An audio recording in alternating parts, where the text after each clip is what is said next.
The broadcast is now starting. All attendees are in listen-only mode.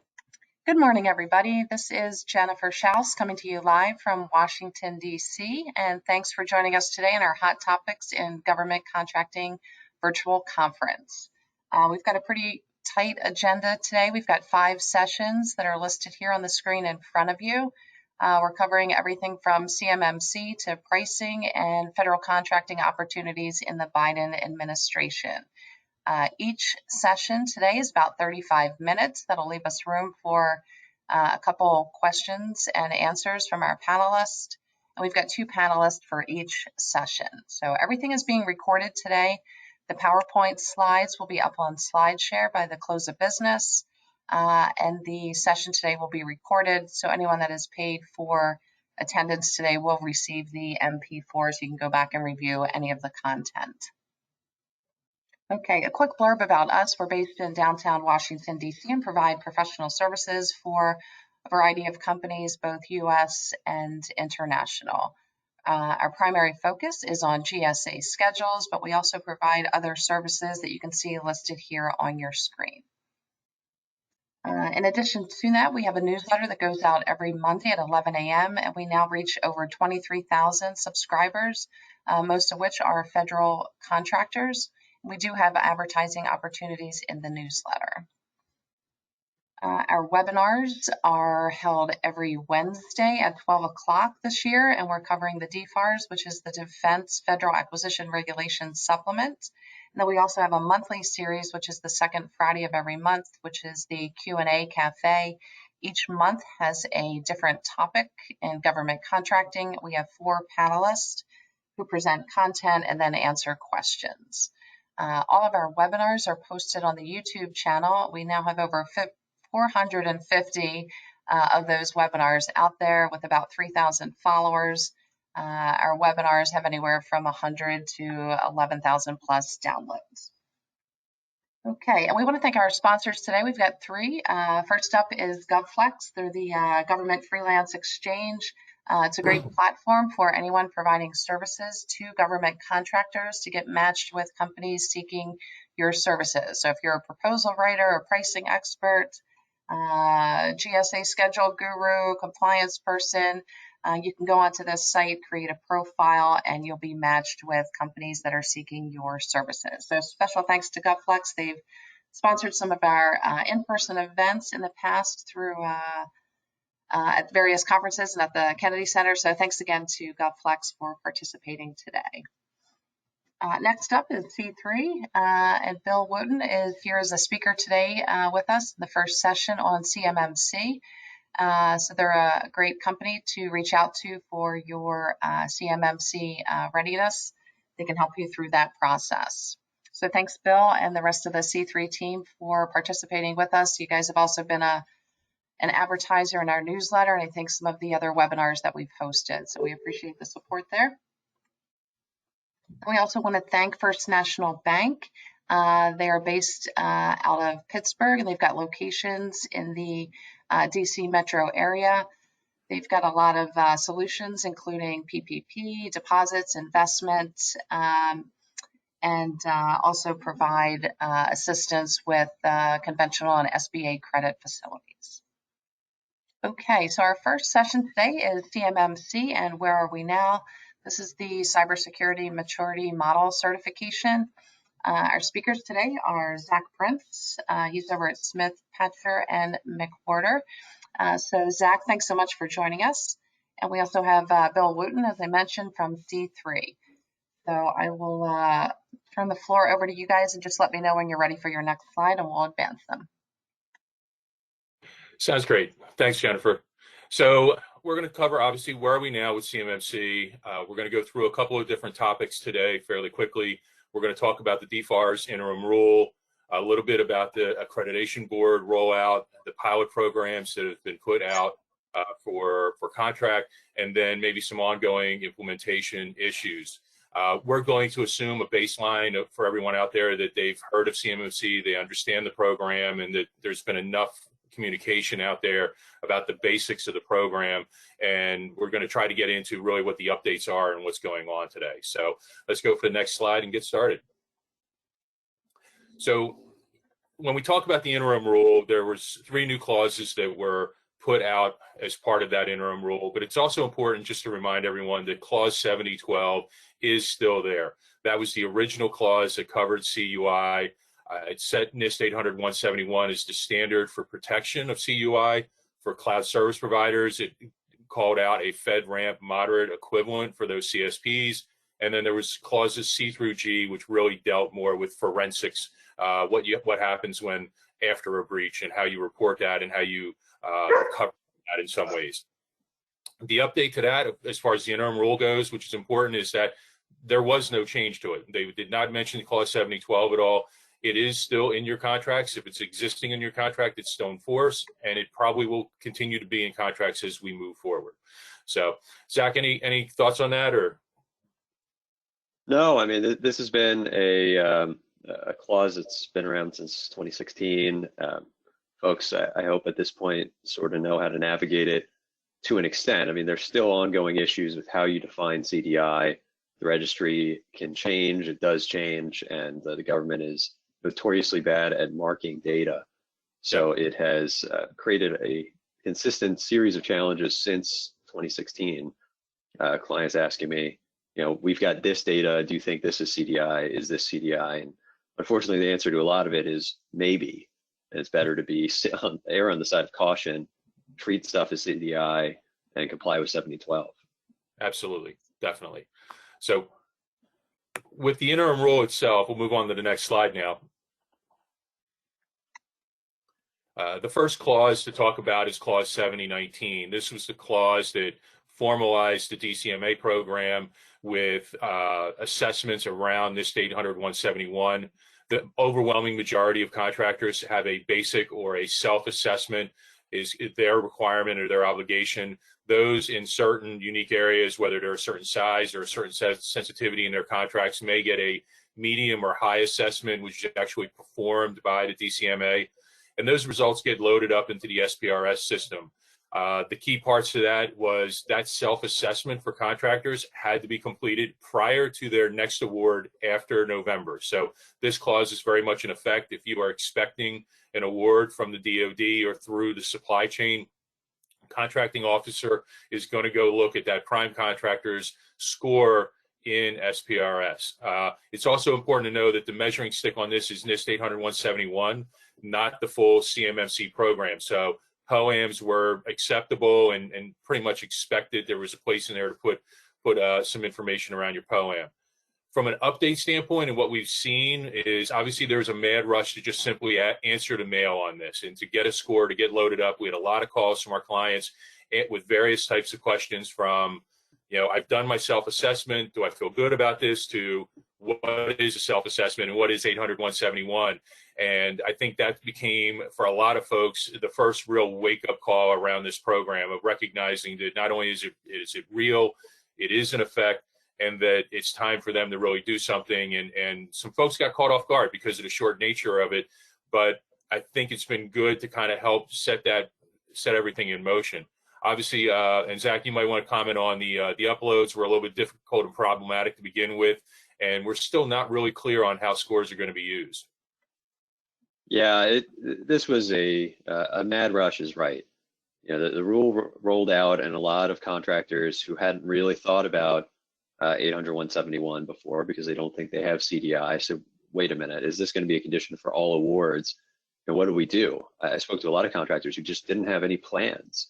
They haven't assessed any of their systems, and that was a condition for conducting the assessment that DoD expected. So, you know, you had to start at basic level for a lot of folks. And then it was a real issue of getting the scores in because, you know, the rule said you could provide the scores through 2 ways, either through the SPRS system, which is not intuitive, or through an encrypted email to this group mailbox. I think it was a Navy mailbox, but how do you send an encrypted mail message to this Navy mailbox was completely unclear. The way I see it, well, in practice, most of the people I talk to just send emails. They didn't do anything about it. I heard the best practice was to email, ask for a certificate, and then you'd have to actually email a separate mailbox because you couldn't send encrypted messages to the group mailbox. So I told clients, just please learn SPRS, go through SPRS, because I can't guarantee that the email is going to work. Yeah, fair enough. And we had a lot of companies that we had talked to before the interim rule came out that put plans on hold. We had talked to them, put strategies together with them, and they stopped short of executing and moving forward on it. And we had that mad rush through the month of November of folks calling up and saying, can I do this today? And you just can't. You're going to wind up with a small score, and you still need to take the time to do things right. So there was definitely a little bit of a mad rush there when that first came out. So let's go ahead and move on to the next slide. Bill, just curious, did you see any folks with negative scores?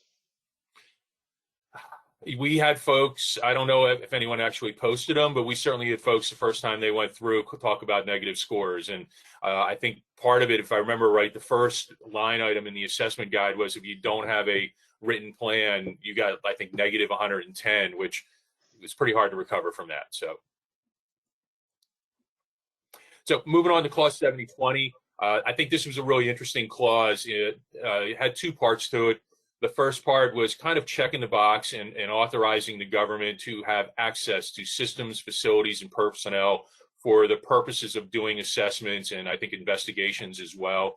But the second part, which was probably more interesting to everyone, was it required that flow down clause throughout the supply chain that basically said that every contractor who is subcontracting work out on a government contract needs to validate the cybersecurity status of those subcontractors that they're working through.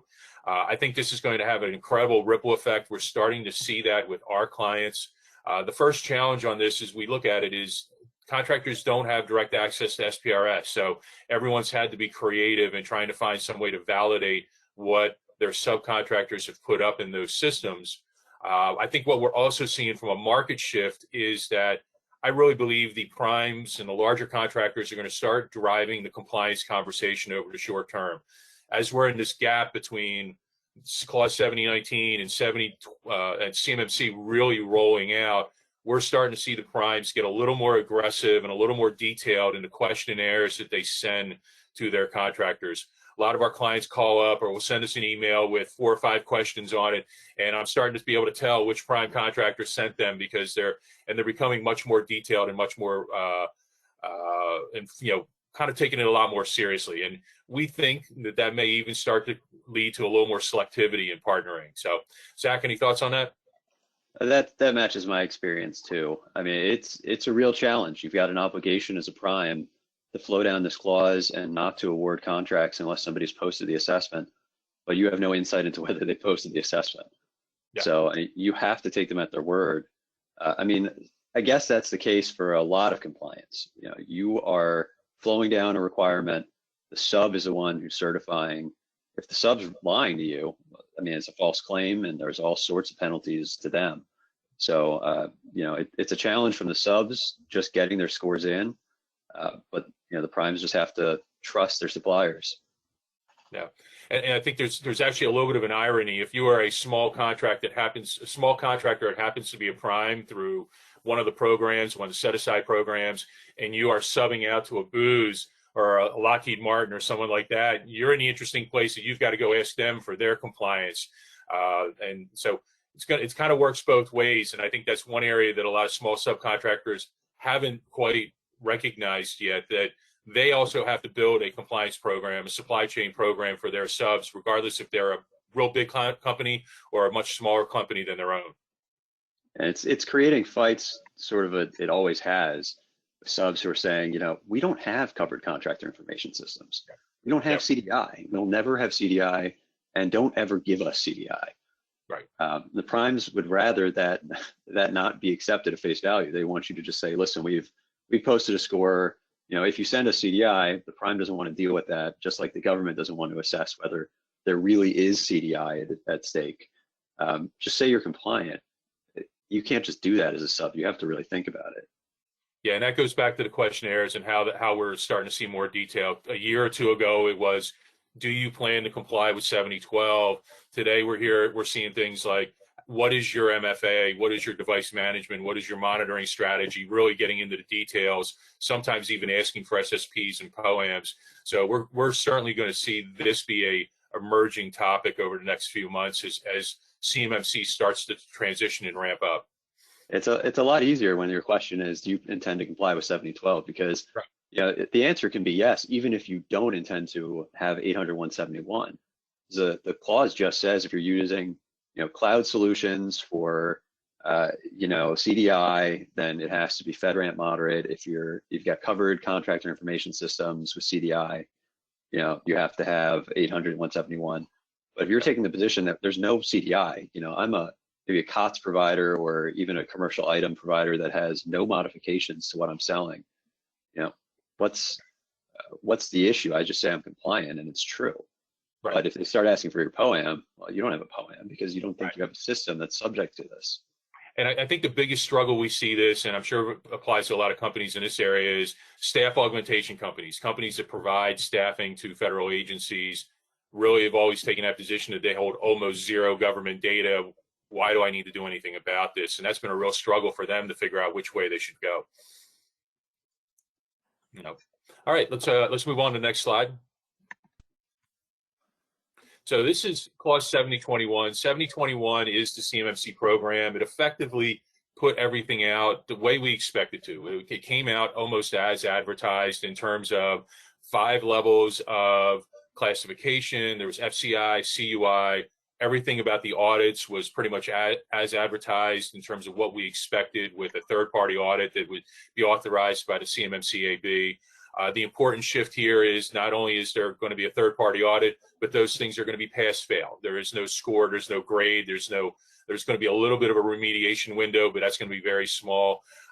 So that pass-fail certainly starts putting a lot of pressure on everyone throughout the ecosystem to get this right.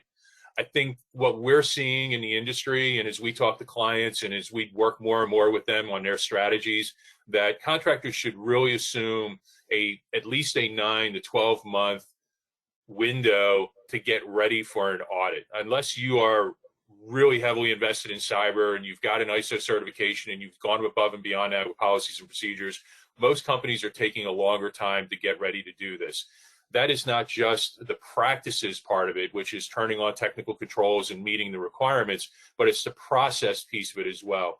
Don't sleep on that part of it. That's where you demonstrate the maturity, and that's also where it takes time to demonstrate that. You can't turn on a solution and sit down on Friday, sit down for an audit on Monday. They're going to want to see some level of track record, probably several months that you've been, I think the term is habitually and persistently demonstrating the maturity on that item. So that always elongates the time. We talk to clients who say, I want to be ready in September for an audit because I'm getting audited in October. And we're like, that's going to take a little longer than you think. The other piece here, which I think is probably also more relevant, is we're really starting to see the challenges of implementing CMMC right now. As the first wave of C3PAOs go through the audit process and we start to see really what's required to meet some of these various controls, we're going to start seeing just how untenable some of these are for smaller contractors and what the cost impact is on that. So, Zach, your thoughts? I mean, you're absolutely right. There are a not inconsequential number of requirements here, and just 800.171 is a lot. And then on top of that, there are quite a few additional requirements. So, you know, how they're implemented may depend on the auditor, but you got to be thinking about this, how you're interpreting what can be sometimes somewhat nebulous controls, and document it all, and it's going to take time. Yeah. Fortunately, you may or may not have until 2025, depending on your program, but you certainly can't wait until then. Right, absolutely. All right, let's move on to the next slide. This is the CMMC AB updates. I'll hand it off to you, Zach, and let you run with it. Thanks, Bill.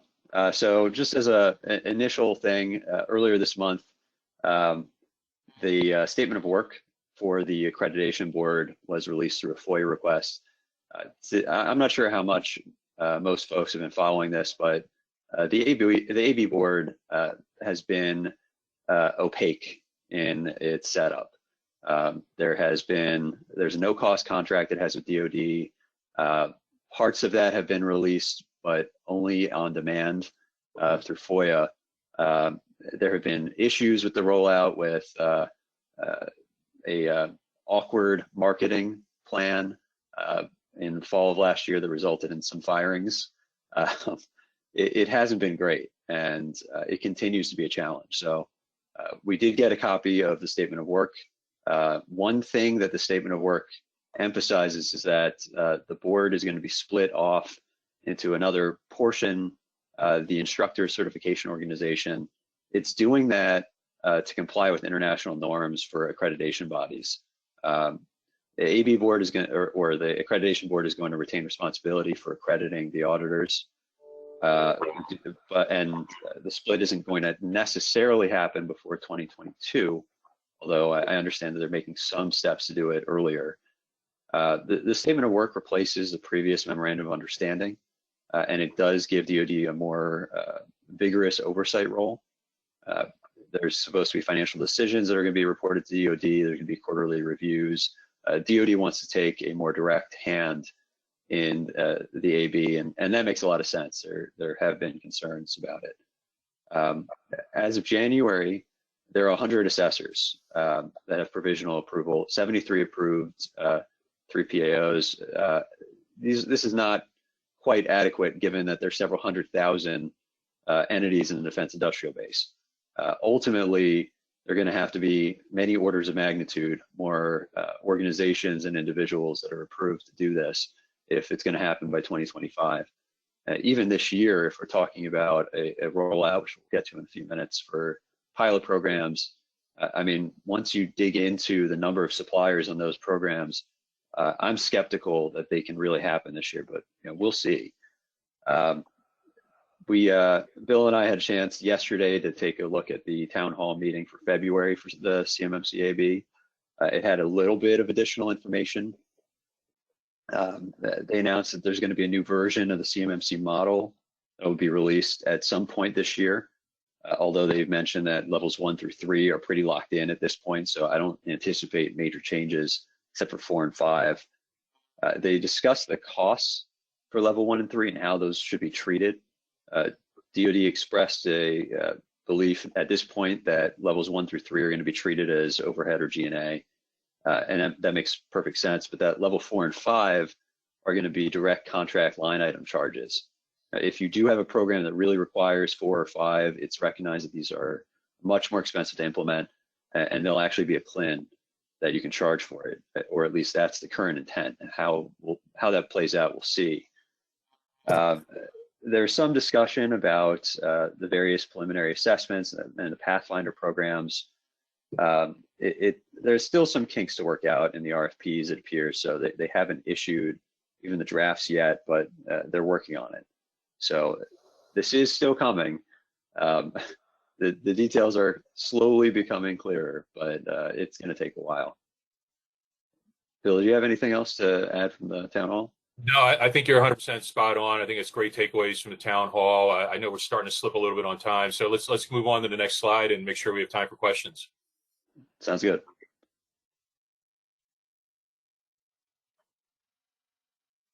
So I mentioned the pilot programs, and this is the list from the January town hall. It hasn't changed. The plan is to implement CMMC with a phased rollout over the next 5 years. There's a goal of 15 new acquisitions in 2021. These are going to be those programs, a few Army programs, FMS sales, the WIC overseas program, a base operations program. Navy's got a few programs, Air Force has a few programs, and Missile Defense Agency has a program. I have heard from clients that are suppliers on these programs a lot of concern that they know that conceptually they're going to have something they need to comply with. They have no idea what it is. The only option, I think, for them right now, if you're an entity that supplies one of these programs, is to start talking to your higher up contractors. The tier ones hopefully are already talking to the military branch that's administering this program and have some idea of what's expected of them. But, given that there really aren't sufficient auditors at this point, or people that are accredited, it's hard to say what you need to be doing other than generally making sure you're complying with 800-171, which you already ought to be doing, and then taking whatever steps you can. So you certainly will not be in a position to start from scratch in June or July for a contract that you're intending to have awarded by the end of the year. It's just not going to be possible.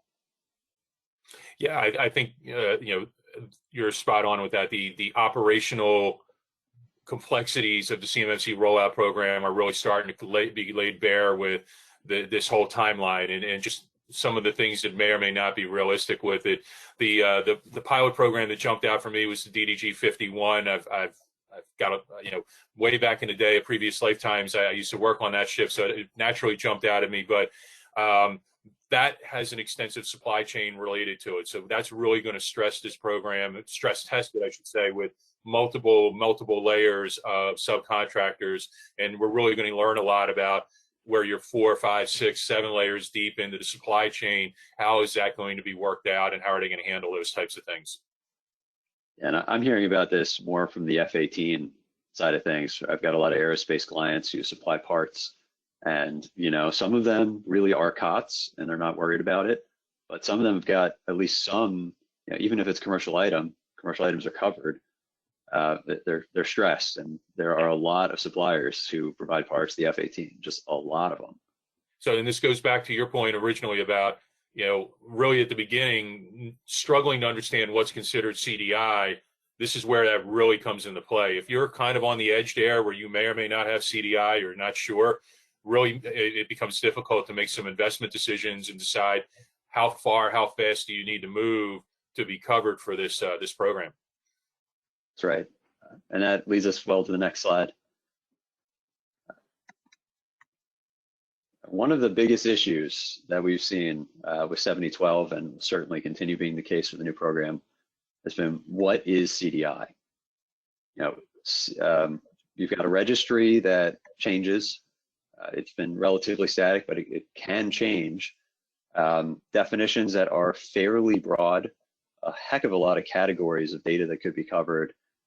And at least with the 7012 clause, a caveat that it is either data marked by the government as CDI or data that is collected, developed, received, transmitted, used, or stored. I don't usually like to read clauses, but I'm reading this to emphasize the point that there is a heck of a lot of data that this could cover.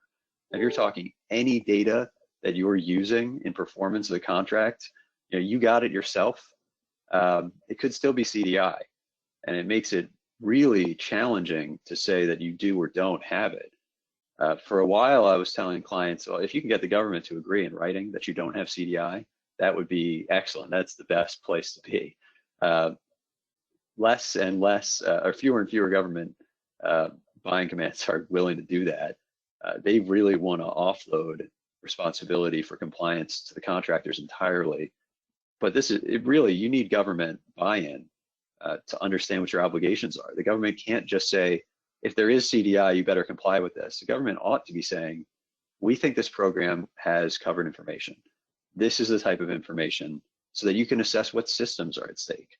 If it could be any system that you have anything to do with performance of a contract, that's a much heavier lift than confining things to a particular area. You really need to know what is at stake, and this is going to continue being an issue so long as the definitions remain nebulous. Yeah, and I think there's two more pieces. Again, we'll talk a little bit about the ripple effect on this.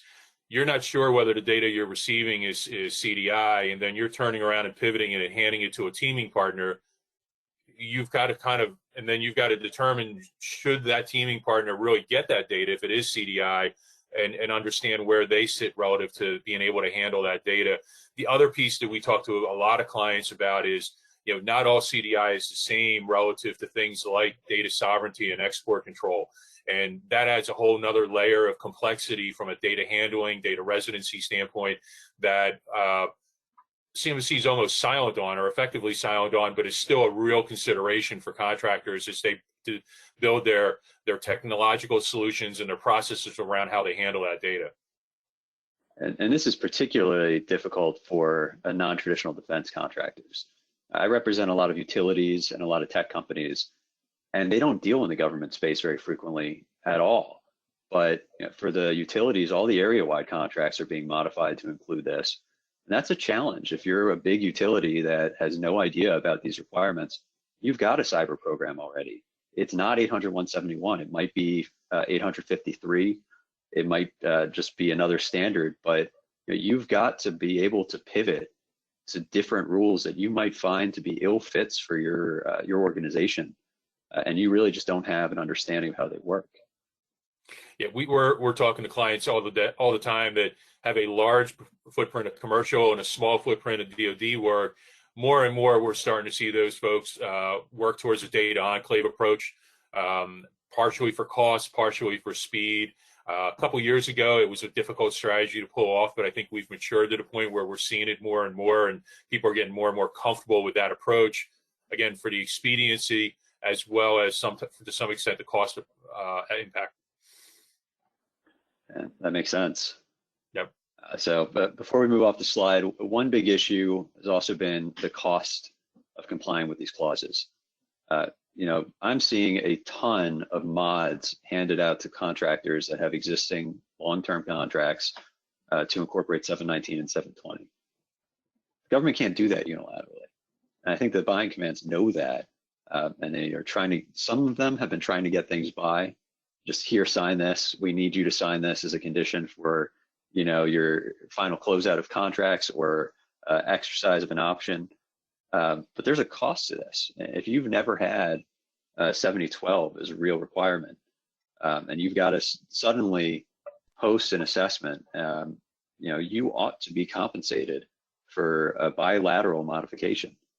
And if the government is inserting a new material requirement into an option, arguably that invalidates the option. The government has no choice in reality but to agree to some sort of equitable adjustment if you have real costs. So if the government's asking you to do this, make sure you're talking to your counsel, thinking about it and tracking costs.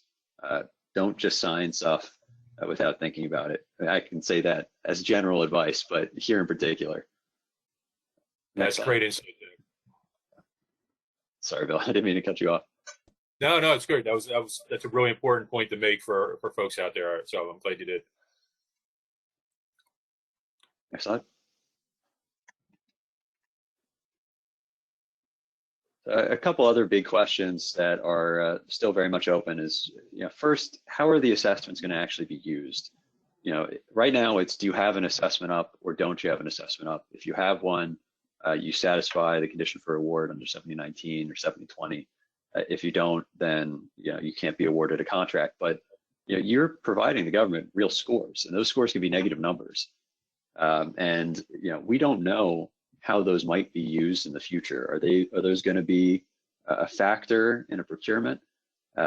Presumably, if the government states in the RFP that your scores will be used, that could be acceptable. But you have to be tracking that. And I expect this is going to spawn a lot of protests with a lot of issues that will be resolved later. One of those issues is in a protest. Is it a responsibility determination or is it a responsiveness issue? If it's responsibility, it's pretty challenging to protest responsibility determination. If it's responsiveness, you might have grounds. These things are going to be the subject of major protests over the next couple of years that we will all be watching closely at GAO and Court of Federal Claims. It's just not clear what's going to happen here. So please. So I think the important part also is take it for the wake-up call that it is. If you've done your self-assessment and you have that negative score, that should be the wake-up call of what your cyber position is. You not only have a risk in your environment, but you also have the opportunity to continue working on it. That score is not static. My understanding is you can absolutely continue to improve upon that score and get better. So if you had a negative score in November and you still have a negative score in May, I think that's not really a healthy place to be. There's a reason that this can be used for improvement and positioning and helping you get to that point where you're eventually going to be ready for that CMMC audit. And then I think there's a question under CMMC of what's going to happen if you've got an RFP that comes out. It says you have to be up to level 4 or level 5. You look at it and you say, this is crazy. There's no reason at all the government would need this. Level 3 should do. If not level 1, it's irrational. Is that a protest ground? I was talking last year to a former GAO attorney, and his suspicion was that GAO is going to look at this as totally within the agency's discretion, perhaps not subject to challenge at all.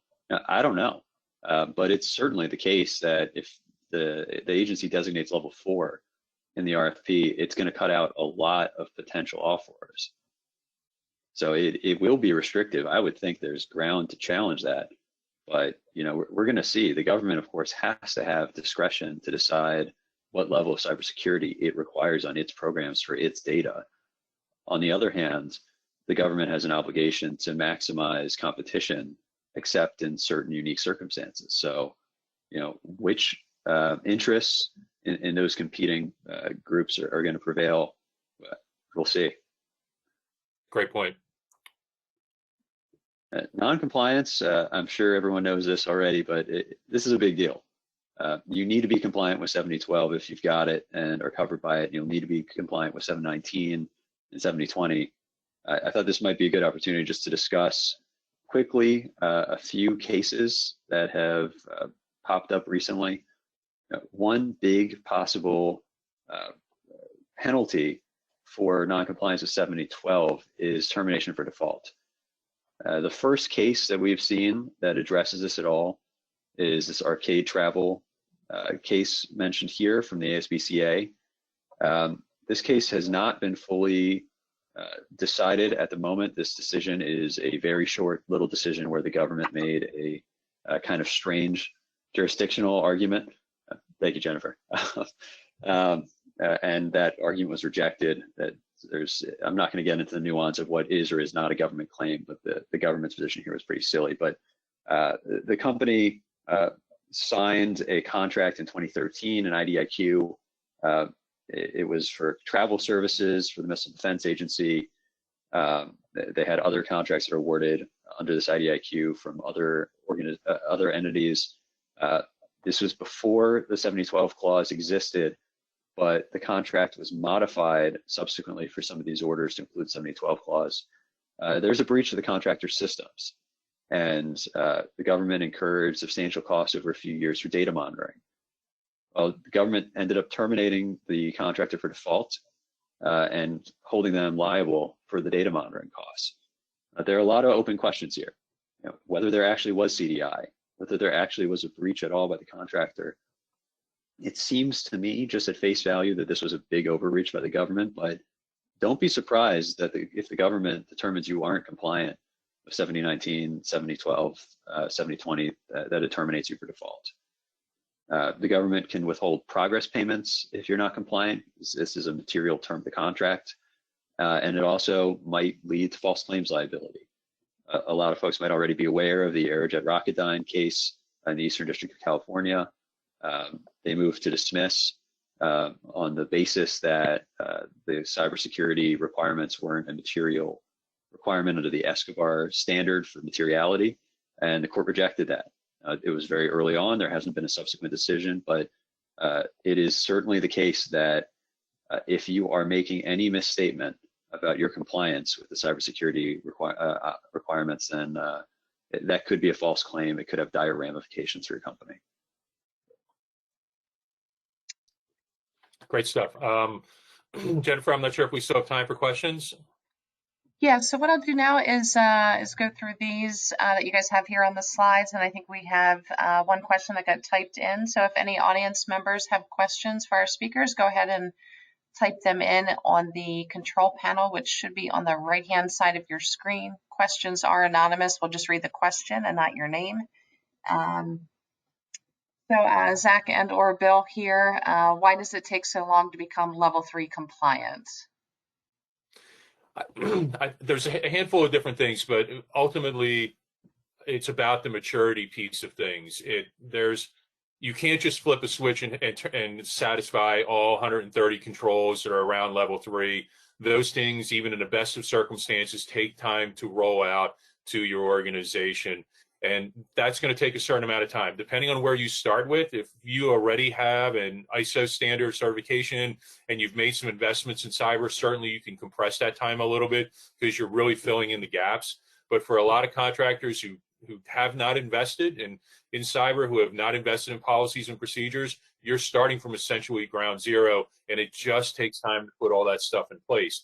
Once you have it in place, you need to, and again, I think the term was habitually and persistently demonstrate that you are walking the walk, that you are actually executing and doing the things that you should do.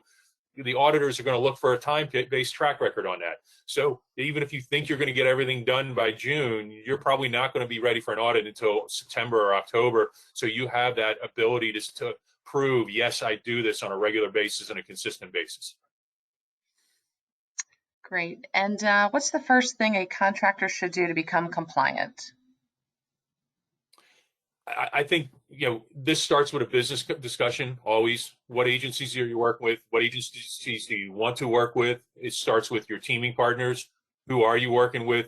Who do you want to work with? What are their requirements going to be? I think there's going to be a wide range of interpretation on 70/20, and folks are going to take that differently. That business decision will help you understand what's your time frame and how quickly you need to do things. After that, start thinking about the business you're in, the data you're holding, and what systems hold that data. If you hold just a little bit of data, you're going to have one strategy. If you do a manufacturing for sensitive parts and you know that some of that data is going to be export controlled, you're going to take a little bit of a different strategy on that. We generally have folks take one of two courses. If they've invested and they have a good posture from cyber, they can start with a pre-assessment, figure out where their gaps are. If you haven't invested in IT and cyber to this point, you know that pre-assessment is going to be pretty bad and pretty ugly. You should probably start with a technology-based approach and get some of those pieces in place and get to the point where a pre-assessment will start to make sense for you. Great. And then what happens if the agency unilaterally adds 70/19 or 70/20 to an ongoing contract? If that happens, it's important to consider whether you've been subject to 70/12 before and any potential added costs to complying with 70/19 and 70/20. Track those costs with every equitable adjustment that might be out there or any change. Start tracking the costs as soon as you're aware there is a possible change argument. Talk to counsel and think about whether you have a basis to tell the government, first of all, they can't unilaterally add this. Second of all, if they want to bilaterally add this, this is the cost. Let's negotiate that and resolve it. Great. And the ramifications for non-compliance are, Zach, over to you. Yeah, this is likely to be deemed a material contract term, any of the CMMC requirements or the 70/12 requirements. And being that that's the case, they could likely lead to termination for default, contract withholds, progress payment withholds, or even a false claim if it goes that far. Great. I'm going to try to read through one or two of these before we move on to the next session. Does 70/20 obligate subcontractors to flow down requirements to their subs? And is that the responsibility of the prime?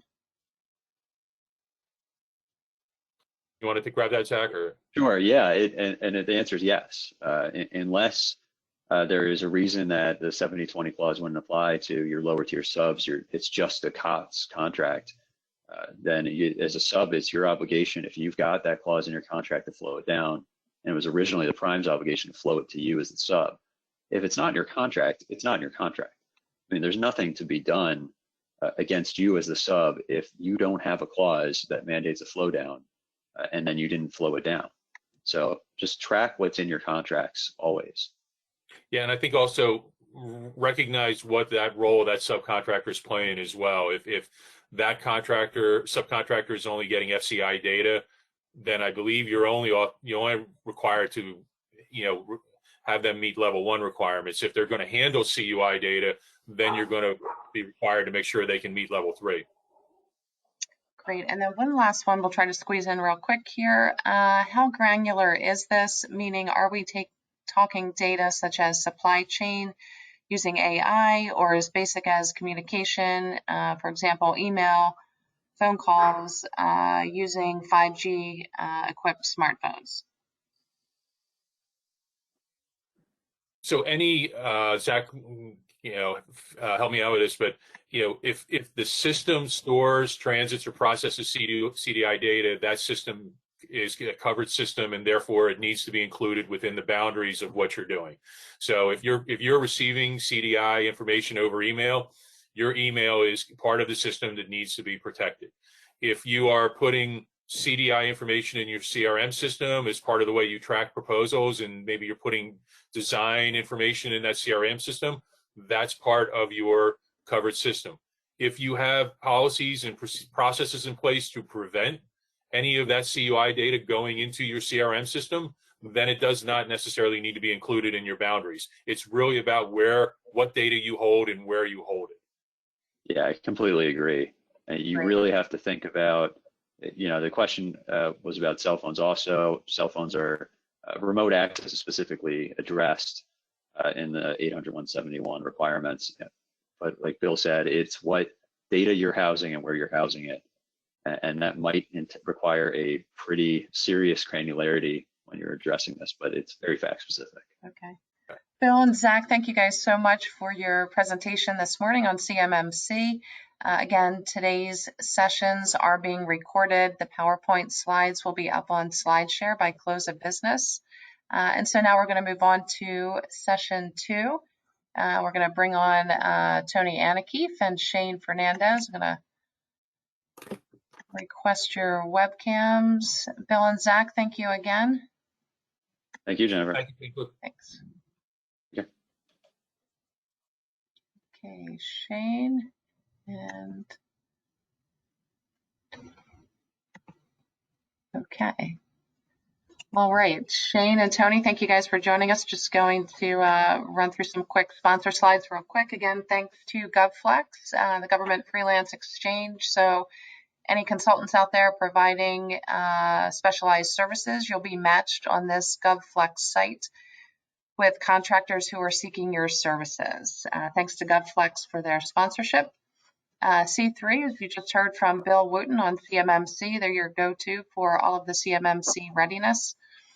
And special thanks to First National Bank, headquartered out of Pittsburgh. They're a $42 billion commercial bank working with both businesses, including government contractors and more.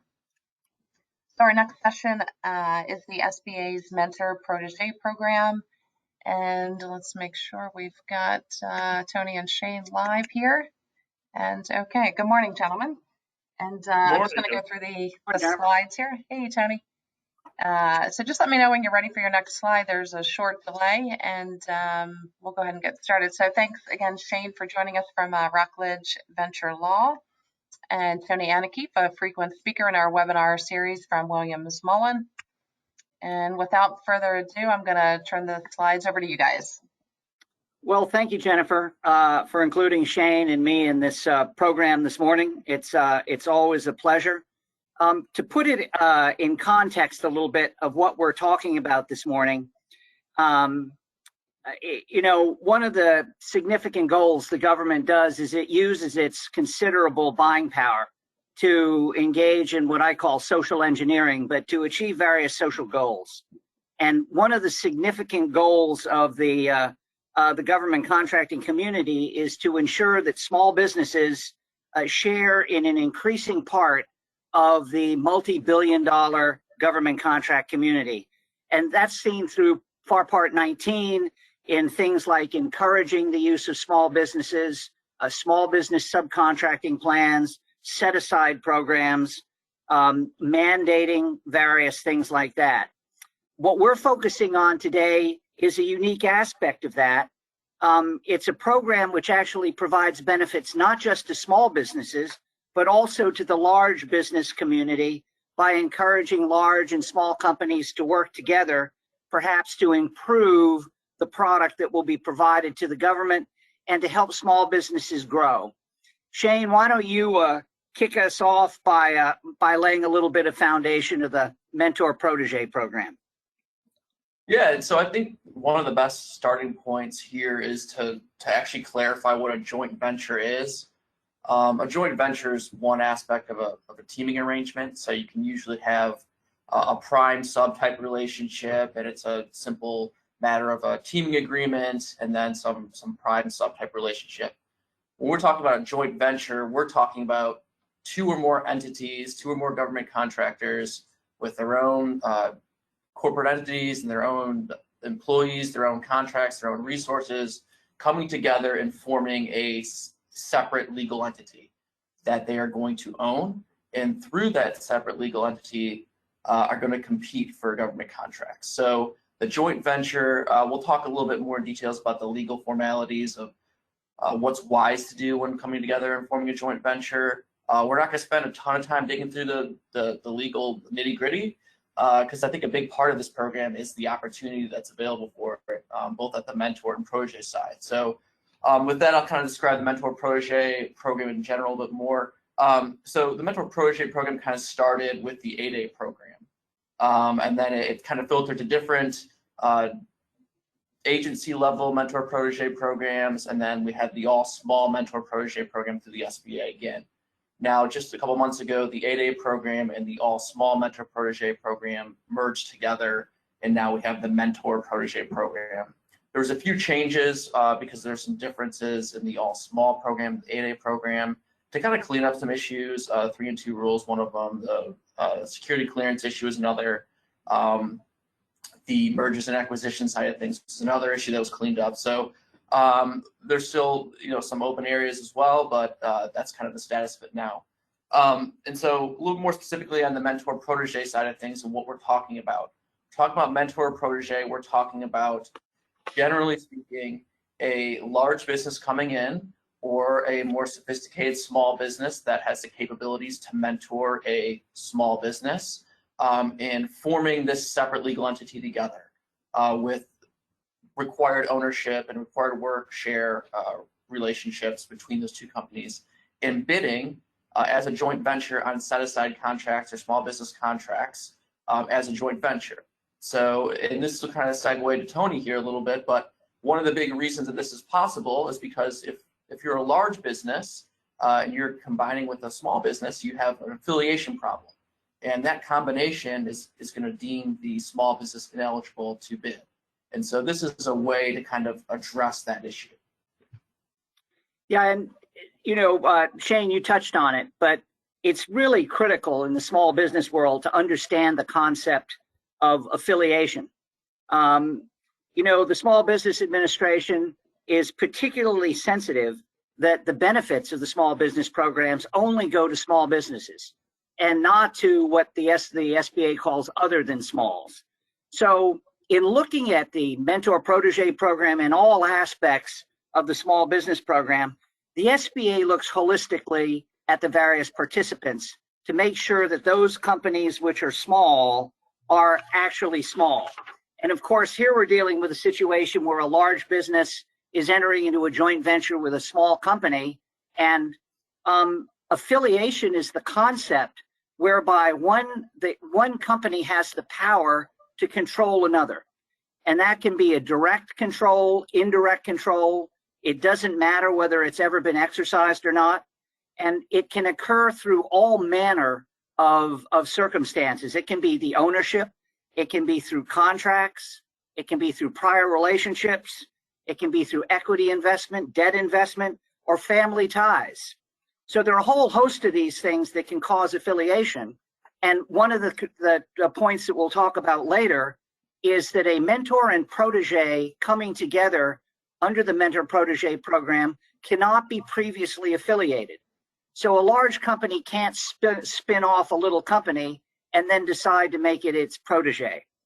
The nice thing about the mentor protege program is it provides an exemption for the joint venture as an exemption from the affiliation rules. So the fact that you're put together, the SBA won't consider that in determining whether a small business is in fact large. It may, however, determine that because of other circumstances, you are affiliated, in which case you might not be eligible for the mentor protege program. So with that, why don't we turn to the next slide? And Shane, why don't you talk a little bit about the benefits of this great program for the protege? Thanks, Tony. Yeah, and I'm going to kind of go a little bit out of order here and the portion of the bullets there. But generally speaking, some of these things are pretty common sense, right? So when you're a protege, you're relatively new, relatively small, you know, and small is different based on NAICS code and compared to other definitions of small. But still, there's a lot to learn, a lot of things to implement. You have different systems that you need to follow along. Some of them we're learning about today that large businesses are a little bit better prepared to handle, just in a generalized way. Cost accounting, we'll discuss that a little bit later today in the following sessions. Marketing, how to get a hold of new customers, how to meet different contracting officers and get involved with other potential partners and teaming partners. Strategic planning on what you're going to do for your business. Are you going to grow organically? Are you going to buy contracts? Are you going to acquire new subsets of your business? The procurement process. I mean, winning on a contract is a matter of skill. It's not necessarily science. It's a bit of an art. So kind of passing that art on to a protege is definitely something that's beneficial for the protege. Also, as far as competitive procurement process, the mentor is an established large business or a very successful small business that's capable of mentoring. And so with that, you have past performance, you have experience, you have reputation, you have a great a body of experience in the industry that's going to look well on the procurement process standpoint or proposal writing standpoint that could really separate a joint venture bidding together between the two mentors and proteges versus just a small business competing by itself. So there's some strategic opportunities there. What I like the most, and when we speak with clients from a strategic standpoint and get to wear our strategic business hats, which is my favorite part, is kind of talking about the future, right? And what's kind of the benefits that are involved here. And so sometimes you have these you have these startup or small businesses that are getting started, and they don't have a ton of cash flow, right? They have a cash flow issue, and so one of the big benefits of this program for a protege standpoint is the ability to kind of get some private equity in or some debt financing involved, right? So some of these companies, they need to be able to hire, they need to be able to hire the best folks, they need to be able to implement some technology. Some of these companies might have come from more of a technological standpoint where they have SBIR grants, which turned into sole source contracts, which turned into really developing key technology for the future of the government business, but they don't have a ton of cash flow. They don't have a ton of recurring cash flow they can count on, which really kind of hinders their growth. So there's some timing issues on when you do this, as Tony kind of spoke about earlier, on how you structure the equity investments and whether it's debt or it's equity.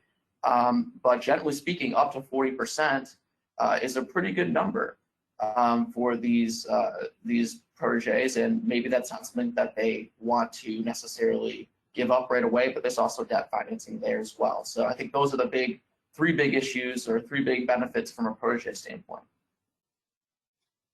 Well, that's great. So, you know, over the years, Shane and I both had large companies call and say, you know, how can I team up with this little company and get some of the good stuff?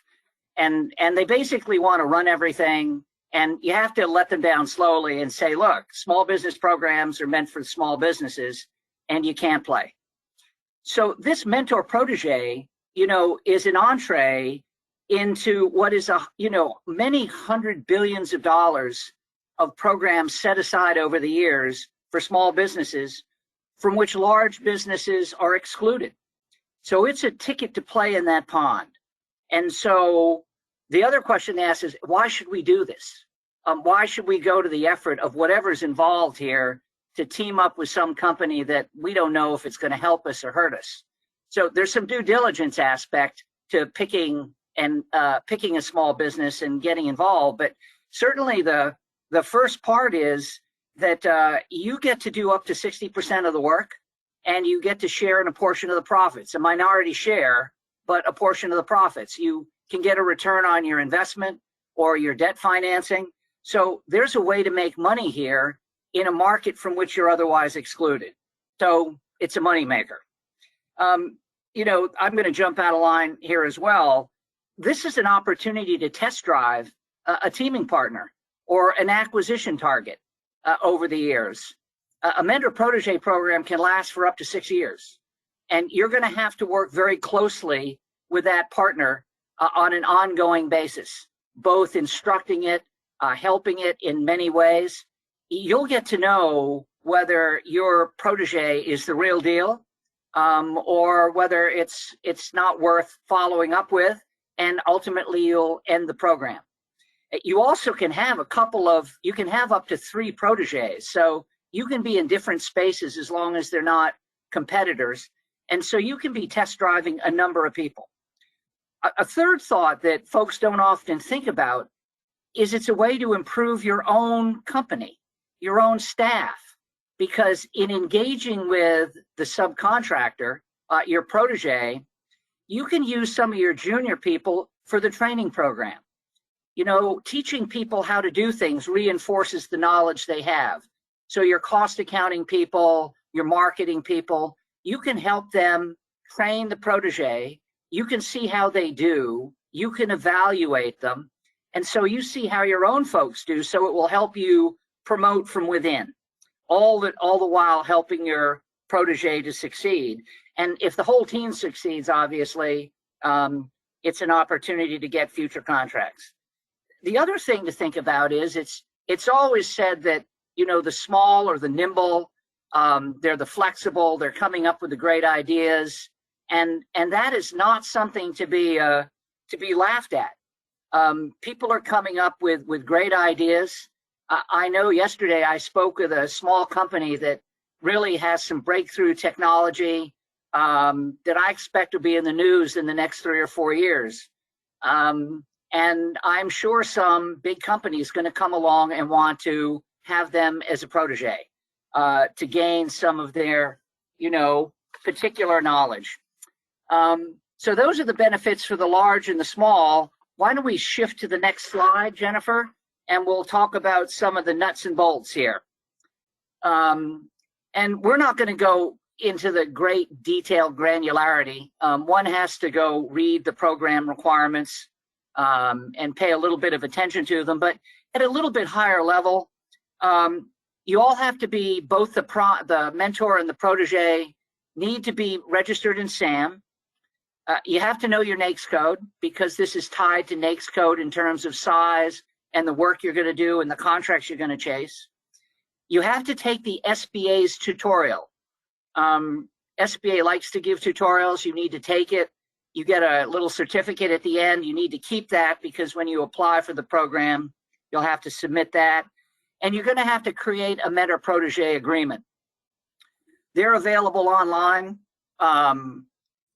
Anything online, of course, you need to use someone to help massage it. They're bare bones, and like a teaming agreement or a subcontract, you want to pay attention to the terms. So from a protege's perspective, what do you need to do?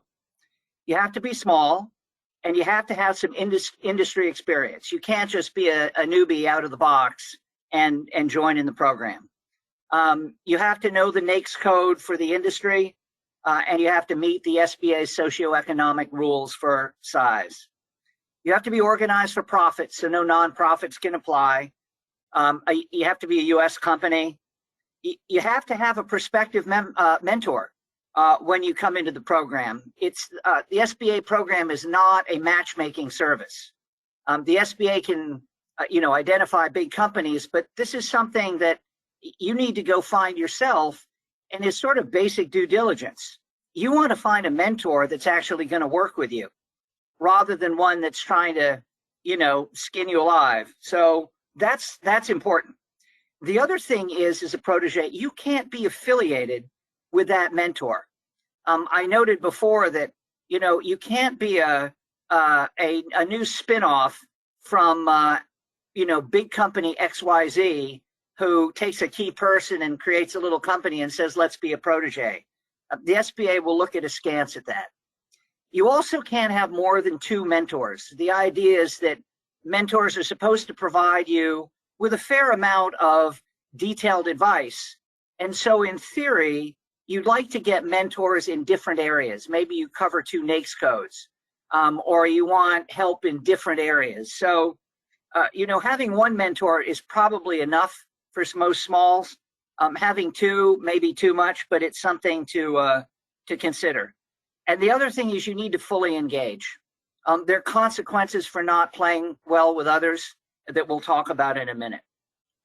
So from the mentor's perspective, what do you need to do to qualify? Well, you can be small or large, doesn't matter. You need to be organized for profit. You have to have the financial and other capabilities to fulfill your responsibilities. So this is not a corporate rescue program. You already have to be in good shape, and it's really a responsibility determination that the SBA is going to look at.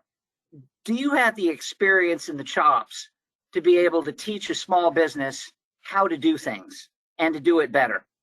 And you can't be on the debarred or suspension list. They're looking for you to be an ethical contractor. And lastly, you can only have 3 or less proteges. So a larger company might have a number of proteges under its wing.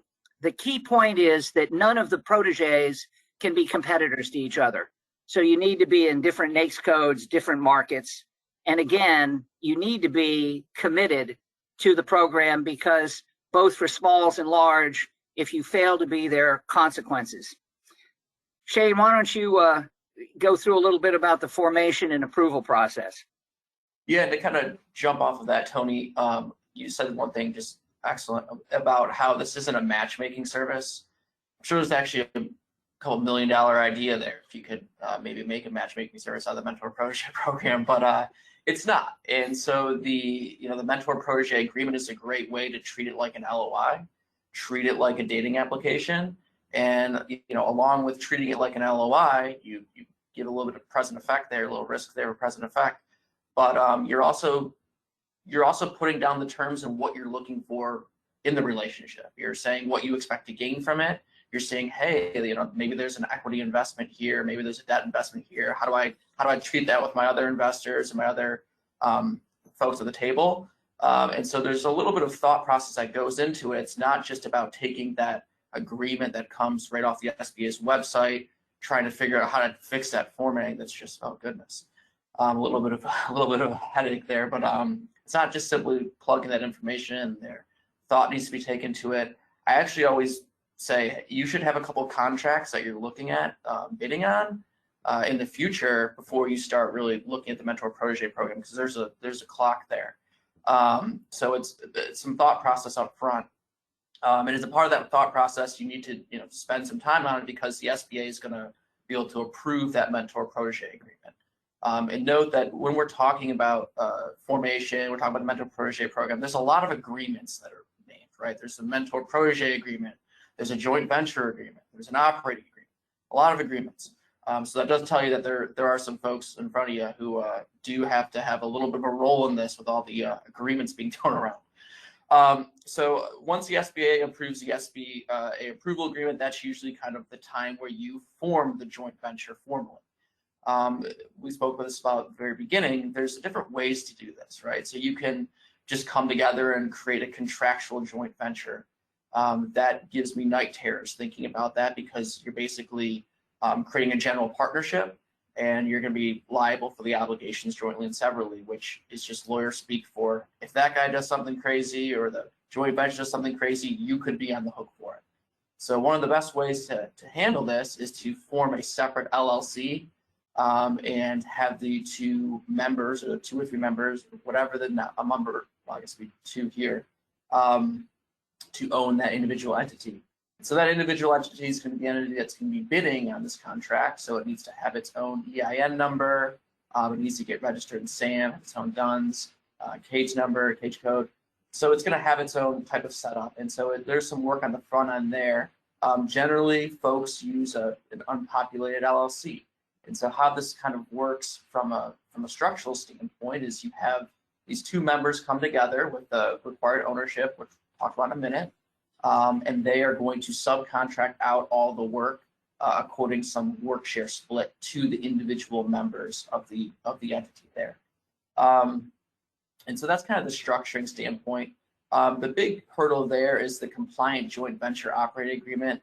I usually combine the joint venture agreement and the operating agreement to a single agreement, because the joint venture agreement, when it's a socioeconomic set aside or mentor protege set aside, not mentor protege set aside, mentor protege relationship, has some mandatory provisions. And a lot of times those mandatory provisions conflict with terms you'd ordinarily see in an operating agreement. So I combine them into one. I think that's kind of the best way to approach it, so that way you're not undermining the mandatory provisions. Those mandatory provisions are really, really important. So from a structural standpoint, the protege needs to be majority owner, 51% owner of the joint venture itself. And then there are also some requirements that are more administrative, about having a separate bank account, how you handle financial information and reporting. There's also compliance certifications that you need to have in there, as well as work share splits. One big hurdle that you see in when you separate the joint venture agreement and the operating agreement is that ownership has to be 51-49, at the very least. But your work share allocations could be 60-40. And so how do you treat that? I mean, if profits and losses are split in an operating agreement 51-49, well, how are we going to split work share? How does it make any sense? So you need to make sure you kind of carve out and reconcile those provisions, one for tax purposes, but also for satisfying your obligations under the SBA's rules and guidelines. So the mandatory provisions are very, very important to have in there. Although the joint venture operating agreement isn't required to be submitted to the SBA, once you start, winning these contracts, there's going to be a little bit of self-regulation in the industry through protests. So it's important to have those provisions locked down. Well, great, Shane. So now you've got them set up. And by the way, the SBA says that the process to get through the mentor protege is about 105 days, 15 days for screening and 90 days for processing. And if the SBA comes back to you with questions, it's important to answer their questions promptly. They're going to approve the mentor protege agreement, but not necessarily the operating agreement and your JV. So whereas the SBA used to look more closely at that in the past, you're kind of free form there. And if you deviate from the requirements of the SBA down the road, if there's an enforcement action, not doing it correctly can come back to haunt you. But so once you have it, you have this unpopulated joint venture that's got to divvy up the workforce.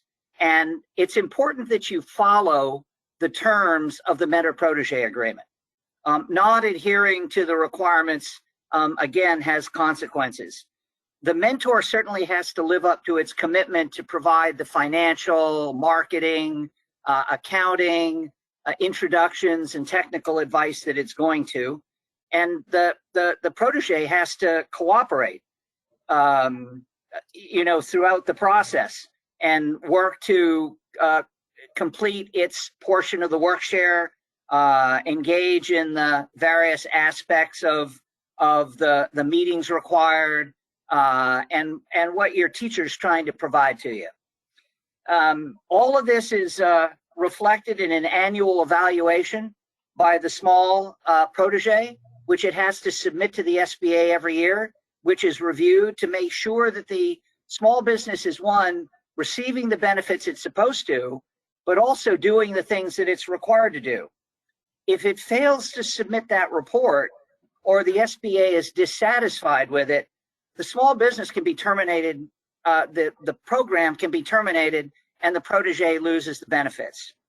The small also, on the other side, can seek the SBA's assistance with regard to problems it's having with a mentor. So a mentor that sort of gets into this to try and scam the system is going to find that the SBA is in touch with it. And the consequences to it is it gets kicked out of the mentor protege program and it loses the benefits that it gets. And by the way, some of those benefits are, small business credits that it's trying to achieve through its small business programs and goals with various agencies and things like that. The program can go on for 6 years, so it's not something that you want to get into unless there's a commitment. on both parties. And over the course of 6 years, certainly there are a lot of benefits to be had if you play by the rules. And with that, why don't we go to the next slide and a round of questions that Shane and I have for each other. Great, thanks Tony and Shane. Excellent information for both the mentors and the protege. So our first question is, should the mentor be other than small? So as we've said sort of throughout the program, this is not limited to large businesses being mentors. You can have a small business mentor of a protege program. We've represented a company over the course of many years. It started out as a protege under the old mentor protege program and was very successful.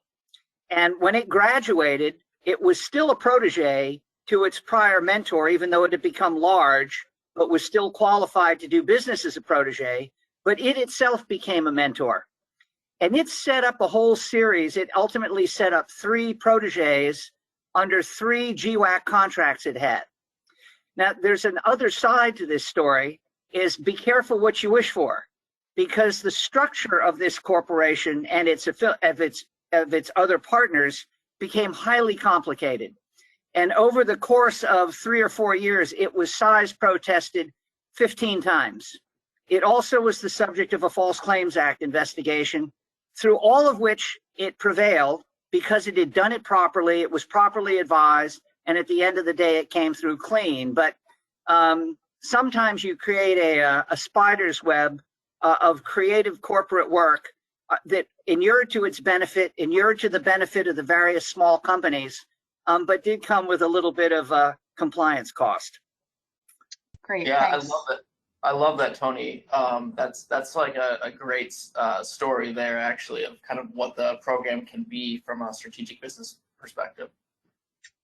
Great, and we're at about the 5-minute mark, so let me buzz through these, and then we do have a couple audience questions that have been typed in. So this looks like a true or false. The joint venture cannot have any employees of its own. So this is a little bit of a trick question there. So it's an unpopulated joint venture. So that means that the doesn't have its own employees. You subcontract the work out to the individual members, but you kind of have some administrative employees, right? So, and there's some administrative costs that you're going to want to kind of contribute some capital to the actual joint venture itself, such as getting insurance to the extent required under the contract, having some folks do accounting, other things like that. So there's some administrative aspects that you can do in there. Great. And another true and false here, the SBA must pre-approve the joint venture operating agreement. Right, and thank goodness Shane went through carefully the various agreements, because this is a little trick question. The SBA does not approve the joint venture operating agreement. You create that yourself. If it's wrong, there are consequences down the road. What the SBA approves is the mentor protege program. Great. Agreement. Great. And does the joint venture take on the identity of the protege? Yes. So that's true. If structured properly, the joint venture can take on the status of the protege, whether it's a woman-owned small business or an 8A, something like that. And the key there is whether it's structured properly. And so that kind of goes back to Tony's earlier example as well. So that's when things start coming back out and documents start getting reviewed years later about whether or not there was affiliation issues. So it is very important up front to make sure you have the mandatory provisions and things are structured properly. Okay. If the small company, and this is coming in from live audience questions, so please continue to type your questions in on the right-hand side of your screen. Okay, if the small company is 8A certified, can they still form a JV as an unpopulated separate legal entity, or will they need to keep the companies separate?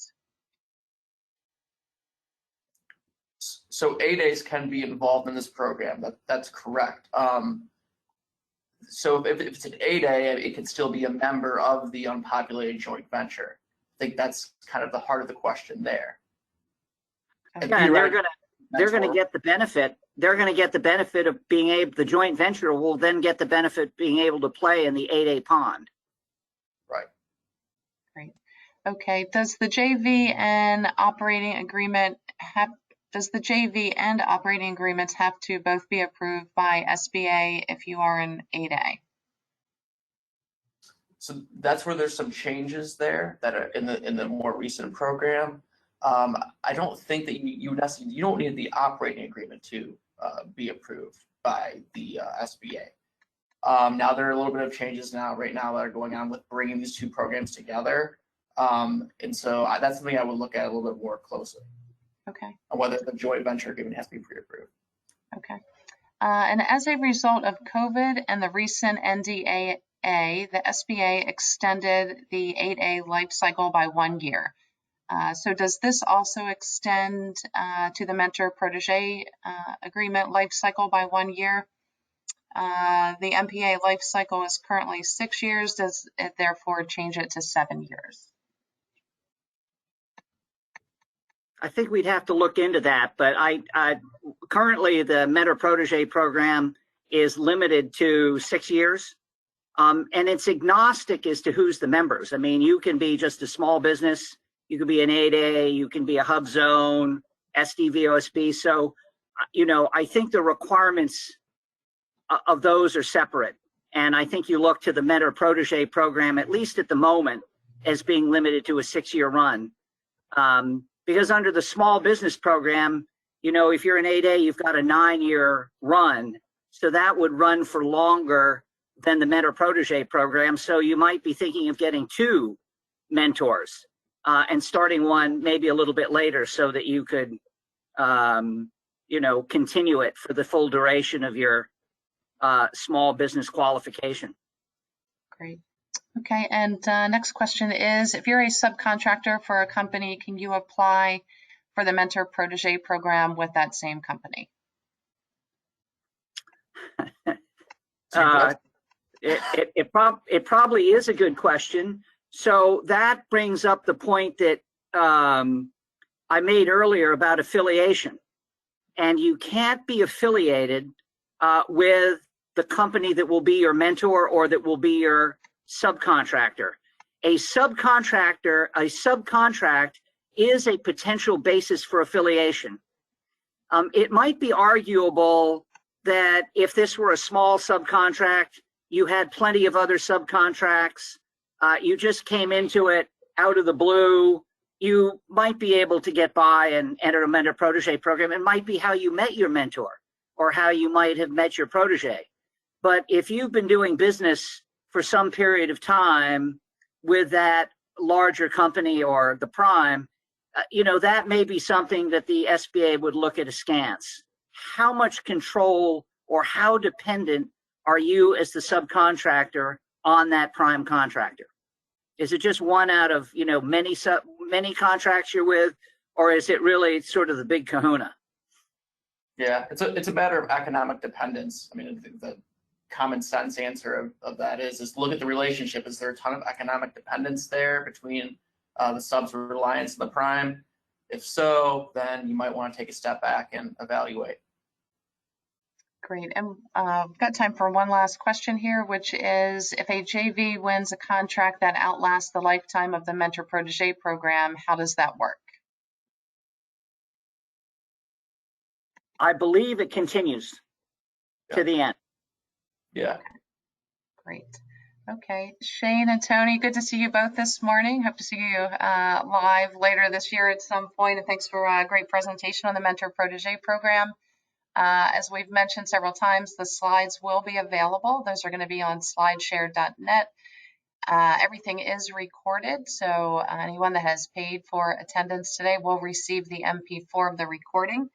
Next up, we're going to cover pricing in more detail with Heather Teed and Jacob Barclay. So Tony and Shane, you guys are welcome to stay on and listen, but I'm going to turn your cameras off, and then we're going to do a quick thank you and shout out to our sponsors. Thanks.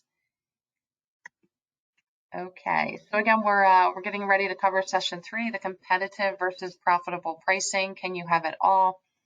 And a quick shout out to our sponsors, including GovFlex, which again is the government freelance exchange. You can visit them at govflex.com.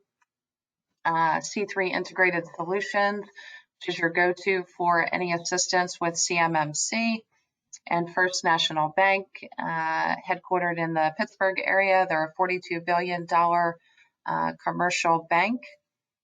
And next up, as I mentioned, we've got Heather and Jacob joining us. Okay, I think you guys are, Jacob, I think you're self-muted, so if you can unmute, hopefully you can hear me. You bet. Can you guys hear me all right? All right, okay, and Heather, thank you for... Yeah, can you hear me? Yes, all good. Great. Good to see you guys. I'm going to do a quick intro here, and then just let me know when you're ready for your next slides. So we've got Jacob Barclay from the Barclay Group and Heather Teed from EOP Consulting. They're going to talk about pricing in a pretty great detail today, so I will turn the floor over to you guys. Great, thank you. Awesome. I think I'm first up, but correct me. Heather, are you actually standing? I am. I'm standing too, and we didn't even coordinate that. And so I love to see people standing up. I have a standing desk, and I'm a huge advocate of that. So once again, thanks, Jennifer, for having us. My name is Jacob Barclay. Again, I'm the president and founder of Barclay Group. And my background really started out in public accounting. I did over 10 years working at public accounting and all things cost or price related, and really honing in on DCA compliance. And so when you come up with this conversation, right, competitive versus profitable pricing, can you have it all? It would be incorrect for me not to set the stage the right way with saying, okay, contract types and associated risk. So again, with everyone out there, whether or not, this is a foundation or, you're more advanced, really understanding if you have a firm fixed price, you, the contractor, have an extreme amount of risk, right? The highest risk that you could have. And the government has a low risk, right? Now, inversely, the exact opposite would be a cost plus contract, right? So if you're on a cost plus contract, it's lower risk from the contractor's perspective and higher risk to the government, right? So how does the government prevent their risk? They create a DCA, is what I like to say. So DCA is going to regulate that. Again, you're going to have an improved accounting system. All of those requirements are kind of a string along to that risk that the government takes on. So really, when I get a proposal, right, we do this for a number of businesses, small businesses, large businesses.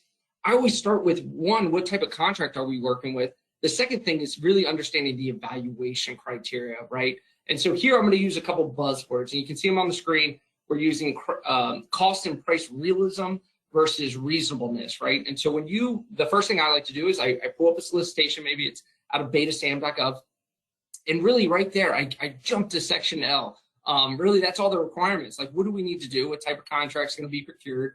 And really, what is the government going to do to select us? So then I hop into section M and see their evaluation criteria. With those two things in mind, right, there are these little buzzwords, right? Realism versus reasonableness. Now, I'm going to teach you a trick. The trick's pretty simple. So realism, the fourth letter into that is an L, right? And that's the lower. So remember, realism has L in it, and that's the lower end of the pricing evaluation. Now, reasonableness is whether or not your price is too high. And so realism, again, is on the lower end. So say I hire Jennifer to build me a shed in my backyard. She proposes $1. Now, if the government is going to conduct price reasonableness, they're worried about if it's $1 million, not if it's $1. They're not worried about that if it's too low. Now, if they were conducting price realism, then that would be the lower end of the spectrum, right? And so I have a court case that I love to, again, what we kind of hone in on. I've worked on the government side, actually doing price evaluations and due diligence on cost analysis. And so really what we do is we turn to GAO. And so if you guys don't subscribe, your next presenter, he's not even on the line, I don't think right now, but Steve Coprince is kind of the headmaster of smallgovcon.com. It's a free blog, and I love, this is kind of where I go to keep track of everything. So one reasonable cost analysis where the government actually did it wrong during their evaluation. So someone protested. It was actually back in 2018, and or this one was even more recent. The next one's 2018. So this is Ohio K-Pro. They basically submitted a price to the Department of Health and Human Services. And what ended up happening is they didn't win the work. And so they alleged that, hey, their direct labor rates were, the cost evaluation limited to whether direct labor rates were reasonable, again, on the higher end of the spectrum. And so the protester argued whether or not the agency confused those two terms. Where was it reasonable or was it realism, right, with the L? And so ultimately, what ended up happening is they found flaws, and the agency failed to meaningfully consider whether or not the awardee was price realism, right? Whether or not it was too low. So what ended up happening is you propose a price, right? Competitive versus profitable pricing. In theory, guys, you have to understand, what is the government, how are they going to evaluate? I just saw one 2 weeks ago. The incumbent submitted a $90 million proposal. The awardee was $27 million. I mean, that's not even in the right zip code, right? But how did the awardee get away with $27 million? Well, the government stated that they were going to do reasonableness, so they were just going to assess whether or not it was too big of a price, not too low of a price to perform. So go ahead to the next slide. I think I beat that to death. So now is kind of into the strategy side, right? And so I could talk 8 hours about this. I'm passionate about it. I love it. So the first bullet is really benchmarking analysis, right? Direct labor. Now, again, this is slightly different if you're in the manufacturing world, but if you are in the professional services arena, meaning you're kind of supplying services, right? Labor hours to people, really starting with that direct labor, right? So if you're preparing a proposal, it's understanding what is that direct labor rate. And so a lot of folks use different things. I love that there's some recent bid protests where the government actually uses salary.com. So we have a subscription to Economic Research Institute, ERI, and that's really one of the founding ones if you go back into the late 70s where DCA uses it. So I use it more from the DCA perspective than really a pricing perspective, but there are several other platforms out there. So don't go run and subscribe to ERI just because I said it. You can use a number of resources. So what we do is we benchmark that labor. And really what ERI does, which is kind of cool, is gives you an analyst, right?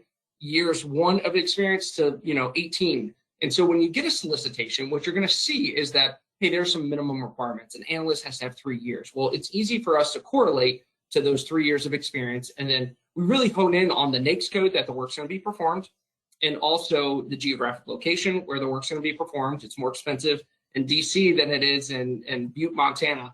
And so once you conduct all of your price analysis, you'll have different percentiles, right?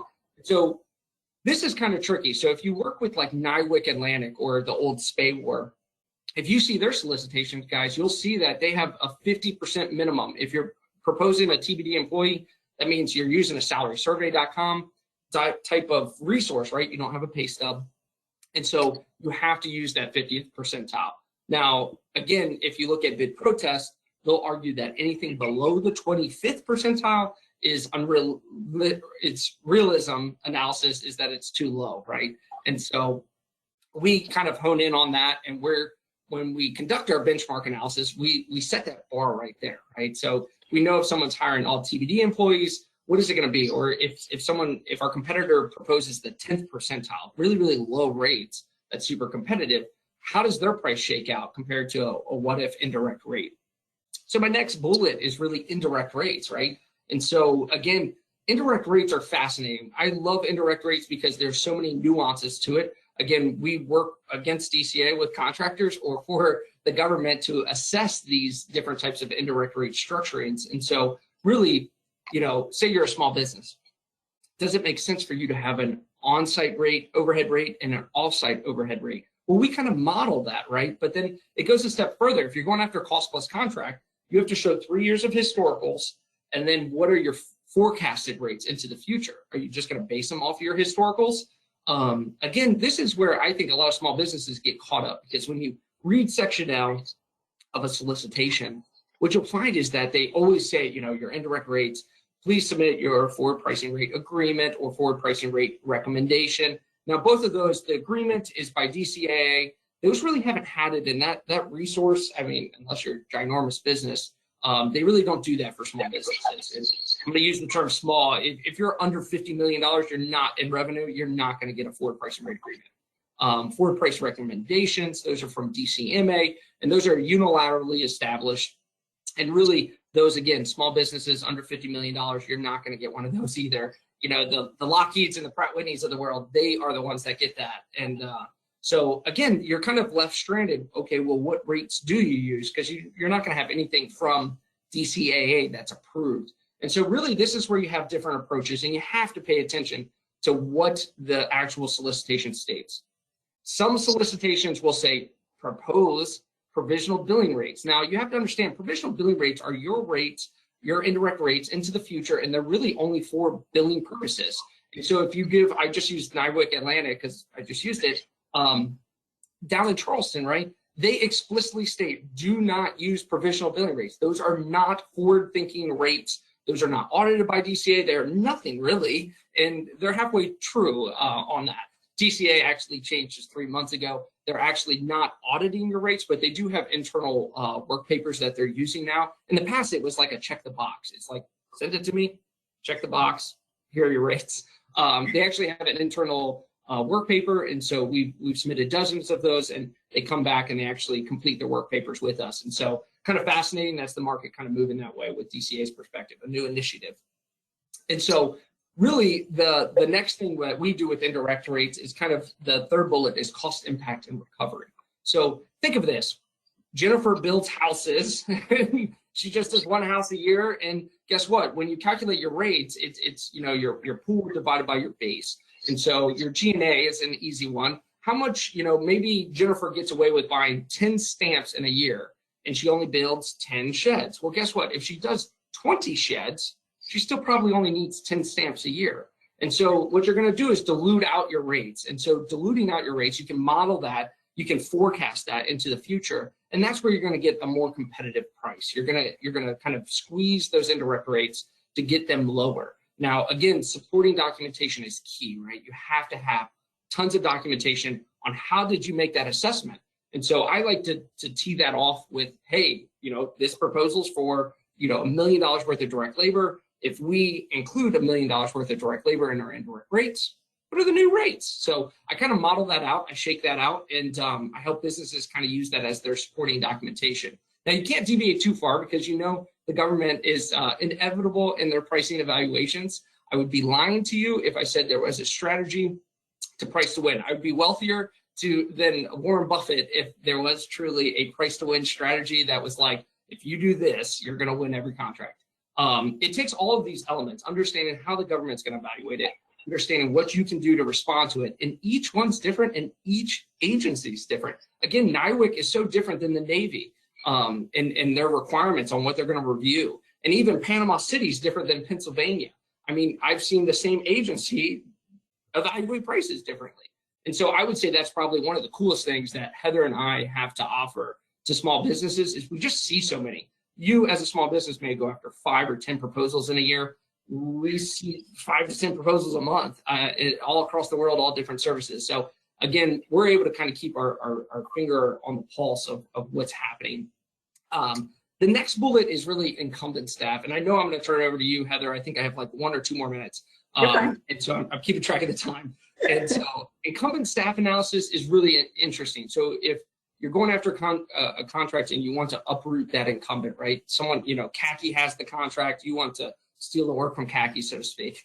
How do you review that? Most people flaw in this when they go to re-win their incumbent work because they don't evaluate the actual criteria again. So I hired Jennifer, she's my cost analyst. She's done great. She's been with us for the last 5 years. Well, now when I propose her for the next contract for the recompete, well, guess what? She has like 5+ more years experience than what the baseline requirement was 5 years ago. So now she's a 7-year experienced person. And guess what? She got pay raises all along. So you have to know that your competitor sitting over there, they're going to be meeting those baseline requirements. And so again, understanding what's the risk with that, right? Again, if you have TBD names and you're using salary surveys, kind of where is the agency going to come in on what is a reasonable salary survey? The list goes on and on. And then level of effort efficiencies. This is the last thing I'm going to say. And really, there's a lot that you can do. You know, professional services, really, I would say the majority of them, I'd probably say like 70% of contracts have a level of effort. And that's just like a rough number that I'm throwing out there, so don't hold me to it. But more often than not, let me say it that way, there's some sort of level of effort associated, meaning, hey, I want Jennifer, my cost analyst, for 19-20 hours. That's easy. Now, when you see a solicitation down in Panama City and they say, you know, we want you to do this performance work statement, how many analysts do you need? And you kind of have to build up the matrix. That's where you'll see a lot of, you know, ingenious thinking, right? Efficiencies out of that level of effort. So they're able to walk through those, you know, contractors are able to review it and assess it and kind of get competitive from that standpoint. Using automated services and things like that can gain efficiencies and not having just kind of the same number of FTEs. Now, that's all I'm going to say. I know I speak fast, so I apologize. And I'm going to turn it over to you, Heather. I think you're teed up and ready to go. All right. Absolutely. So I'm going to talk a little bit about when your client understands your value, and you can still make a reasonable profit, then I really feel like you can have it all. So how would you achieve that? And I think we're hitting on some of the same things. You need data and lots of it. You need to be able to define your value, especially what your unique value is. How do you differentiate from your competitors? And again, that's going to tie into other parts of your proposal. So you really can't go do your cost and pricing in a vacuum. It needs to be tied to the rest of your proposal. And then you need to have flexibility. And so when you're doing your pricing, that really relies on a lot of decisions based on the prices of your competitors, right? So when you're doing your capture, you're doing your business development, you should be collecting information, analyzing information on that agency, that buyer, past procurements, you know, especially if it's a recompete, so that you will know early on whether or not you can be profitable in whatever solution you're delivering. So again, as part of your bid decisions, definitely price should be part of that. Making sure that you can deliver a solution that's competitive and profitable for you as a business. You know, sometimes we can go after things and, you know, we can win it, but do we really want to win it? So I think you need to do that analysis up front. And I think, Jacob, you probably agree with me. We see a lot of folks just go after something without doing the proper analysis up front, collecting data to understand what it takes to win, understand the prices they have to be at, and then understanding whether or not they're actually going to make money. And again, those things can play into whether or not you're a prime or a sub, what role you take when you go after things. So gathering that data, having a process to gather that data, being able to drill down on it is really important. And so successful companies, they track the data. So you're better off targeting and diving deep on a smaller pipeline that you really understand that work versus scattershotting across all kinds of bids and not really understanding what you're going after. So yeah, really understanding the current state of the industry, overall factors. You know, you need to make sure you're not relying on historical trends or patterns that may not be relevant. And you want to make sure whenever you're collecting data, you're collecting it from multiple sources. So Capture may be collecting data. You may be going out to FPDS. You may subscribe to databases like a GovWin or a BGov or other provider and go there. But double check those sources, go to other sources, make sure you've checked your data. If you're bidding on a contract vehicle, collect data on price points of your competitors, their average blended rate. If that's, you know, if you're always bidding on the same kind of work, what does that look like, right? Collecting that data is really important. Well, you guys actually offer that, right, Heather? And again, I know we didn't discuss this, so I'm kind of running off the fly, but you guys offer that off of the CIO SP4, right? And so again, many people know that RFP is supposed to happen like 3 months ago. We're helping a lot of people get their approved accounting system, and that's part of what we do. But you guys offer something very different than what we do, and it's really offering that benchmark, right? Where should my rates fall? And at least you have that CIO SP3. There's just monster amounts of data, and so you could spend weeks just trying to figure out where it needs to go. And I know that's something that you guys offer. Yeah, we pulled that data together, and then we can help you benchmark against companies similar to you or companies that are actually profitable would be my recommendation. So I like to look at, you know, if I'm going to look at a contract vehicle like CIOSP, you know, look, I'm looking back at CIOSP3, who are the 10 competitors that are making money on this vehicle? What do their rates look like? You know, what are they doing? And who's similar to me? And then how do I want to be like them? Because I could look across the whole gamut of people, but about those top 10 are probably closing 80 to 90% of the work. So I need to look at the people that are making money. Absolutely. You can go, yeah, we're in the next slide. So again, being able to define your value is critical. You want to avoid price wars and undercutting your pricing, or just, I can't tell you how many times I've seen clients just go into a pricing review and the answer is always, you know, slash 10% off. Okay, what? Why? What's the basis for that? That's not the answer. Like, really understanding what's realistic in the market, understanding the wrap rates in different markets. So like the market you were talking about, Jacob, has a really low wrap rate, right? And then I might be in another market like the CISP market where they're going to tolerate a much higher wrap rate. So knowing what's needed to be done in those different markets is critical. Again, understanding how you're adding value and conveying that in your proposal is critical.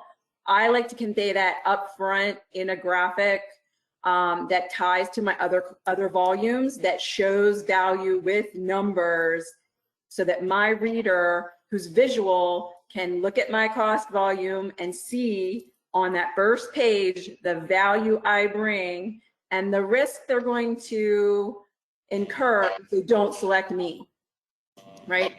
So that's critical, understanding and quantifying the best value you can bring. And that can come from, you know, things in your solution that differentiate you from competitors, tools, processes, systems you've used on other programs that you can bring to this program to be more efficient, and then pointing to those past performance programs, which you're probably already pointing to in your technical. Those should be the same things that validate why you're a low risk, why your cost is better, how you can do it better, faster, cheaper, pick two and stick with them, right? So really thinking through that, and you can't do that. I think like we see a lot of the times, folks will try to do cost and pricing in the last 3 days before something's due. You're not going to win. Not today. You need to be able to define your value, have a robust written explanation, just like you do in your technical, with your assertions, your supporting points, because you have them. You have them. They're in your past performance. They're in the solutions you've given to other clients. You need to write about them. And again, making sure you have a very comprehensive understanding the solution approach, and that's that collaboration between the cost and non-cost. And the folks we see winning are collaborating across cost and non-cost teams.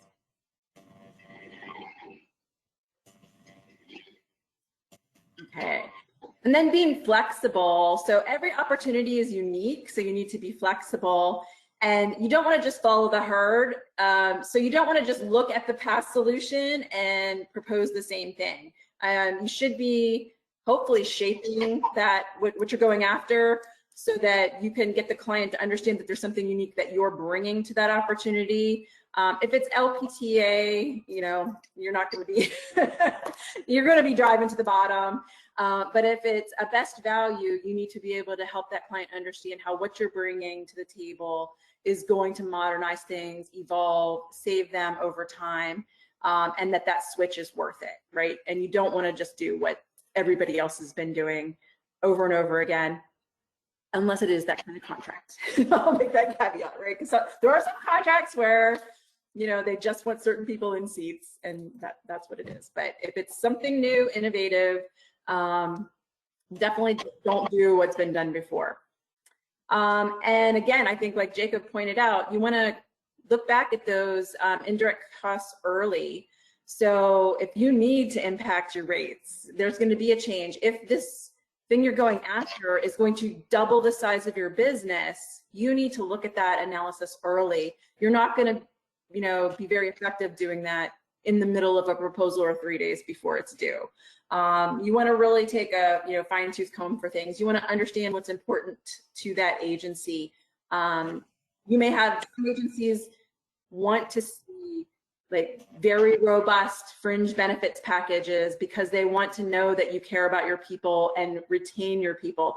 Other agencies aren't expecting to see that because maybe you're hiring former military and they know you're going to have a very minimal fringe benefits package. So understand the buyer, understand what they're expecting to see, understand what your indirects say about you, because your indirects tell the story of you and your company. And that needs to come out in your narrative, in your price volume, and it needs to be consistent with what's in your technical. You can't say in your technical that you are providing this great benefits package and then we get to price and your your fringe is whatever, 20%. Nope, you're out. I think 15% of that 20% is just payroll taxes, guys. So it's not a lot of benefit for fringe benefits. Exactly. So, yep, I think there we go. Okay, so a couple questions here, and then we've got some time also for audience questions. So first up is, what tools or methods are best for collecting competitive data? Yeah, I would say, you're going to collect a lot of competitive data from just publicly available tools like FPDS. Definitely your bids that you've worked on in the past, you should be collecting data around that. You should be collecting lessons learned. Your folks that are doing capture should be collecting and testing with your buyers. And they'll be talking to your competitors when they're looking for teammates to understand, where they are. So all those things play together to look at competitive data. I don't know if you have any suggestions, Jacob. Yeah, no, my big thing is everything you said is 100% right. And the other thing to that too is just record retention. So say you propose on something, we just found out we lost a contractor was 13% less than us. And so it's like, okay, well, we have the RFP, what we proposed, how we proposed it, and then we know in 5 years it's going to come back out again. The key is that if it was a $10 million contract today, in 5 years from now, the level of effort may shift, the actual services may shift, and so you can't. And I think Heather kind of nailed the nail on the head, so to speak, or hammered the nail on the head with being able to say, hey, you can't just look at, oh, it's 10 million then, so let's be 9.9 this year. It has to, pricing is what, and a lot of times pricing is what wins this. And so the more you're able to wrap your hands around, okay, the best value trade-off, it has to be within 10%, and then honing on, well, where is 10%? If it's 10 million, do we automatically say, okay, 10% is 11 million, and anything over that, we're going to get kicked out for best value trade-off? All of that stuff, again, use data and use the numbers to make these decisions. It's not just Heather and I going, I think today it's going to be this. You really have to add up all of these things, and they're compounding. So if it's firm fixed price, it's different. If it's cost plus, it's different. If it's LPTA, and that's different versus best value. So you're spot on, Heather. Great. I'm actually going to throw in a site that might be helpful as well for anyone in professional services that's simply looking for labor categories and hourly rates associated with GSA schedules, which is the calc.gsa.gov, where you can go in and type in systems administrator, project manager, whatever the title is, and then use the drop-down buttons to select minimum education and minimum years of experience to then come up with the hourly rates and average GSA rates, which I would highly encourage before you decide to go down the path to do some competitive research up front, as you guys have said multiple times today. So I concur.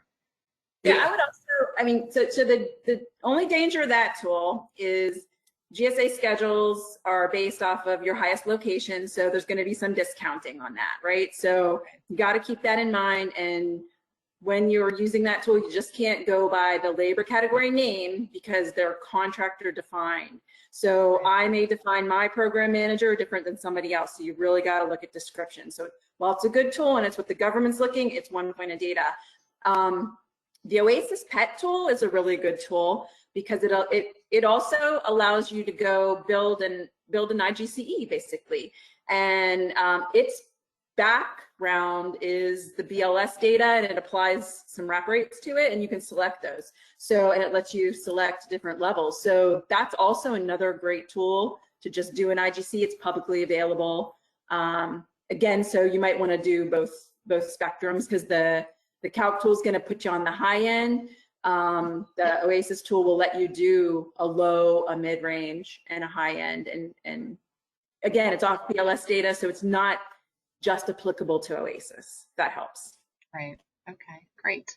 And number 2, what factors should be considered to determine a profit goal? Yeah, and I think that's going to vary by company and your risk levels, as well as the contract type.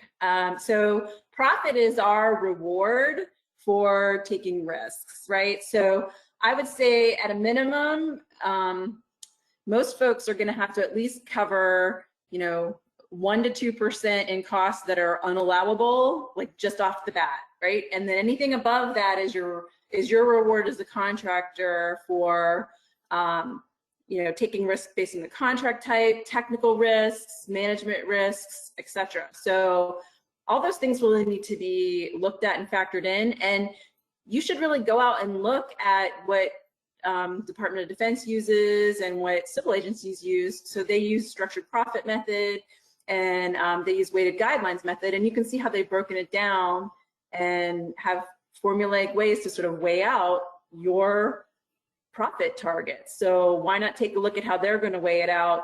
And then also, many of your companies may have certain risk profiles by contract type that require higher level approvals if you go under or over number. So those things you got to keep in mind too. The only thing I would add to that would be like, so Seaport E, or the now Seaport Next Gen, has caps on it to be 8%. And so that would say, I would say most people use that as 8%. I actually worked several months ago, probably 5 or 6 months ago, against a DCMA like price evaluation. And so a contractor proposed 8%. The agency came back and was like, really 8? It should be like 6. They were trying to negotiate on this profit or fee. That's when I got engaged, and I actually walked them through the weighted guidelines, which is a form that's associating the risk. And so we actually were able to get them greater than 8% what they initially proposed. So that was probably the one time that a contractor enjoyed receiving my invoice for the work I was helping them with. We got more profit than they initially started with. So we kind of changed directions. Yep, that's great. Great. And do you think the final FAR rule, February 16th, 2021, limiting LPTA, lowest price technically acceptable, is going to change the market? I think that's a great question. That's really the LPTA environment. Again, the final rule just came out a couple weeks ago, guys. And ultimately, there are 6 criteria that you have to meet. And really what they're trying to do, and if you read the actual FAR, it's to the maximum extent practical, the government's trying to reduce the amount of LPTA. Now, I would say this is a pendulum, just like everything in every industry. Everything's firm fixed price, and then we go to everything's cost plus, and then we go back, right? And so it constantly is shifting. Right now, they're trying to minimize LPTA, because this is what happens. People come in, and they propose $1 to build a shed, and guess what? Jennifer kind of built it out of Legos and not out of wood. And so what the government does is they see inefficiencies, they see just programs not effectively operating because of this lowest price. And what people do is they price that lowest price, and then they play the whole game of like, well, we're not going to fully staff it to kind of make sure we're making some profit there. And they try to cut costs, and it's a lose-lose-lose. The lowest price, you get what you pay for at the end of the day. And so they're trying to minimize it. I would argue that just because this new rule came out, I would not go running around saying, oh, it's never going to be a thing. You got to get the contracting officer to actually understand the new rule and the criteria, and then the evaluators to also evaluate it that way too. So it's going to take a long time, and I would say it's not an easy flip the switch, new rule, new people. This is how it's going to shake out. Again, those people are probably not going to change. The contracts that have historically been LPTA are going to remain that way. And really, if you go read the 6 criteria, really it's like the performance measures and objectives and all that. If it's really clearly defined, kind of like mowing a lawn, then yes, they can utilize it. Again, there are 6 criteria. So I don't think it's going to change the market, is my take on it. I think it's going to take a long time. And but it is good to see that the government's at least trying to push it out. And again, I think that's, you get what you pay for. So yes, I like that. So I just don't think it's going to all happen, flip a switch, and it's all going to convert. Great. And I think we'll probably talk about that in more detail maybe in the next session as we get into the NDAA and executive orders and Absolutely. And more details under that. So fourth question here, how to unseat a long-standing incumbent.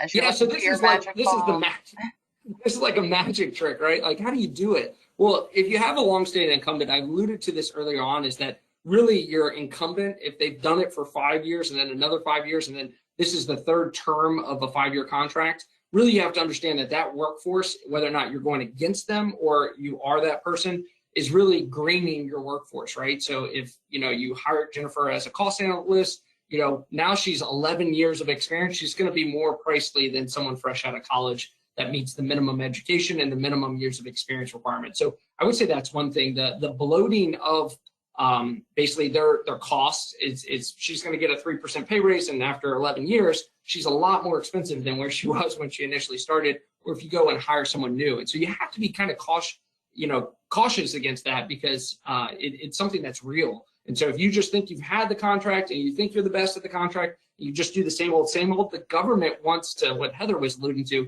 they want to see your value. Like, what are you doing? Are you just walking through the steps, or are you actually changing something up? The last thing I would say is that really the level of effort, right? Gaining efficiency. So if there's a defined level of effort where it says, hey, propose a cost analyst for 19, 20 hours, here's Jennifer, that's what we have to do. If you can deviate from that, that's where your technical evaluation needs to kind of hone in. What efficiencies can we provide to the government?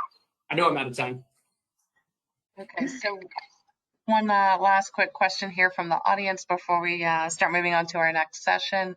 Can you talk to building overhead rates and any advice on going rates for facilities support services? So I couldn't do that in less than 30 seconds, but really, yes, you can do it. It's a contractor's discretion to establish at least as many rates as you want to. If you go to the defense pricing and contract regulations, you have to have a minimum of 2 rates. So maybe an overhead and G&A, or a lot of people have fringe overhead and G&A, the 3. So segregating that out, it's completely capable of being done. And really what you'll allude to is a more competitive pricing. If you're doing engineering, rocket, space shuttle things, and then mowing lawns, those are drastically different. And if you price these and these, well, you're never going to win either if you're using both of that metrics. The same thing with like fringe, right? If you have SCA, kind of bucket those fringe expenses and segregate them from your exempt employees, or maybe employees under a collective bargaining agreement. So there's a lot of ways of restructuring. Hopefully that answered, I don't know, in a nutshell. And Heather, anything to add, or I guess the second half of the question, which was general rates for facilities support services? Ooh, general rates. Yeah, I mean, I would probably take a look at for support services. I would probably go look at ERI, and I would look at, you can look at Bureau of Labor Statistics data for free. But I would probably look at something like RS means as well, and then take a factor off of that from your own experience. But for facility support contracts, you better really understand SCA, get familiar with that if you don't know it, and get a good education on that before you enter that market, would be my because absolutely, just because the government contracting officer will buy the price you put forth doesn't mean you're compliant with Department of Labor, and you need to be compliant with Department of Labor, because they very much will follow up with you if you're not compliant. You will still have to deliver that contract if the contracting officer accepted, but you may be fined and have to pay your employees more than you thought you did, unless you really understand SCA. And the SCA fringe benefit right now is $4.54. So again, you're going to have to factor that in and make sure you're recovering that. If you use a 20% fringe rate, are you covering $4.54? And again, you have to do that separate calculation to make sure you're in compliance. Well, it's even more than that, because that's just the health and welfare number. Doesn't include vacation, doesn't include the employer portion of taxes or workers' comp. So they stick with the contract too. It gets murky real quick. So very much like, if you're going to do that kind of work, do some deep digging. There are ways to do it effectively and so that you're protected. Absolutely. Great. Excellent presentation, guys. Thanks, Jacob. Thanks, Heather. Great to see you both. And if you're welcome to stay on. I'm just gonna undo your webcam and microphones, and then we're gonna welcome Christine and Stephen for our next session. So thanks again. Absolutely. Thank you guys so much. I'm going to stick around to hear the man, the myth, the legend, Stephen. Okay. Thank you, sir. All right. So Stephen, nice to see you. Christine, we'll see if we can get your webcam this time. And Christine, there we go. All right. Good morning to you both. I'm just going to run through a couple quick sponsor slides, and then we'll get your party started here. So thanks again to GovFlex. They are the government contractors freelance exchange. You can visit them at govflex.com for more information. C3 Integrated Solutions is your go-to for any assistance that you need with CMMC. And First National Bank is your business bank with locations in the DC metro area. They're a $42 billion full-service commercial bank. Okay, session 4, the NDAA, which is the National Defense Authorization Act, EOs, executive orders, and federal contracting opportunities in the Biden administration. That's a lot of information to cover in 35 minutes here, but we're going to get through as much as we can. So we've got Christine Cavillion here with us from Thompson Coburn and Stephen Coprinth from Coprinth Law. Nice to see you both. And I will go ahead and make sure that you guys are both live here, which I think you are. So I'm not sure who's up first, but the stage is all yours. Great. Christine's, we can't hear you here, at least I can. Yeah, Christine, I think you're self-muted, it looks like, so you can, let's see here. Joys of technology. Yeah, Christine, if you're able, up, there you go. I think you're there we go. You can hear me now, right? all right. Thanks. Thanks everybody for joining us this morning. Stephen and I are talking about the NDAA, which means we're going to throw some numbers at you, but hope you can bear with us to talk about the important provisions that we've highlighted. So of course, I'd say the overall themes that the NDAA this year focuses on is about foreign threats and protecting from supply chain insecurities, as well as, of course, cybersecurity. And one of the other themes I'd say is it's an underlying theme, but the continuing expansion of other transaction authority, which is something we've seen in the past few NDAAs, and this one only keeps going. So first I want to talk about some cybersecurity provisions. Everybody's been talking about CMMC recently, so cybersecurity is a hot topic. And the NDAA this year has started with a couple of new programs, or requested DoD assessments on a couple of new programs. First, a threat sharing program, which is it's seeking DoD's assessment for how to get contractors to share information on cyber threats and breaches, including breaches of CUI, classified information. The point of the program is to try to get consistent timelines, because if you've had any reason to interact with these cybersecurity breach notification questions, you know that different agencies have different timelines. Some are 24 hours, some might be 72, so the point of this NDAA provision 1737 is to try to get those timelines consistent and to create a single clearinghouse for CUI and cyber breach incident reporting. So threat sharing is something the government has been working on for a while, and this is, I think, just the latest iteration to try to make something work. Of course, as a contractor, you're concerned about sharing information with the government and what consequences that might bring for you. What if they find something, some regulatory violation? So that's something definitely to keep an eye on going forward.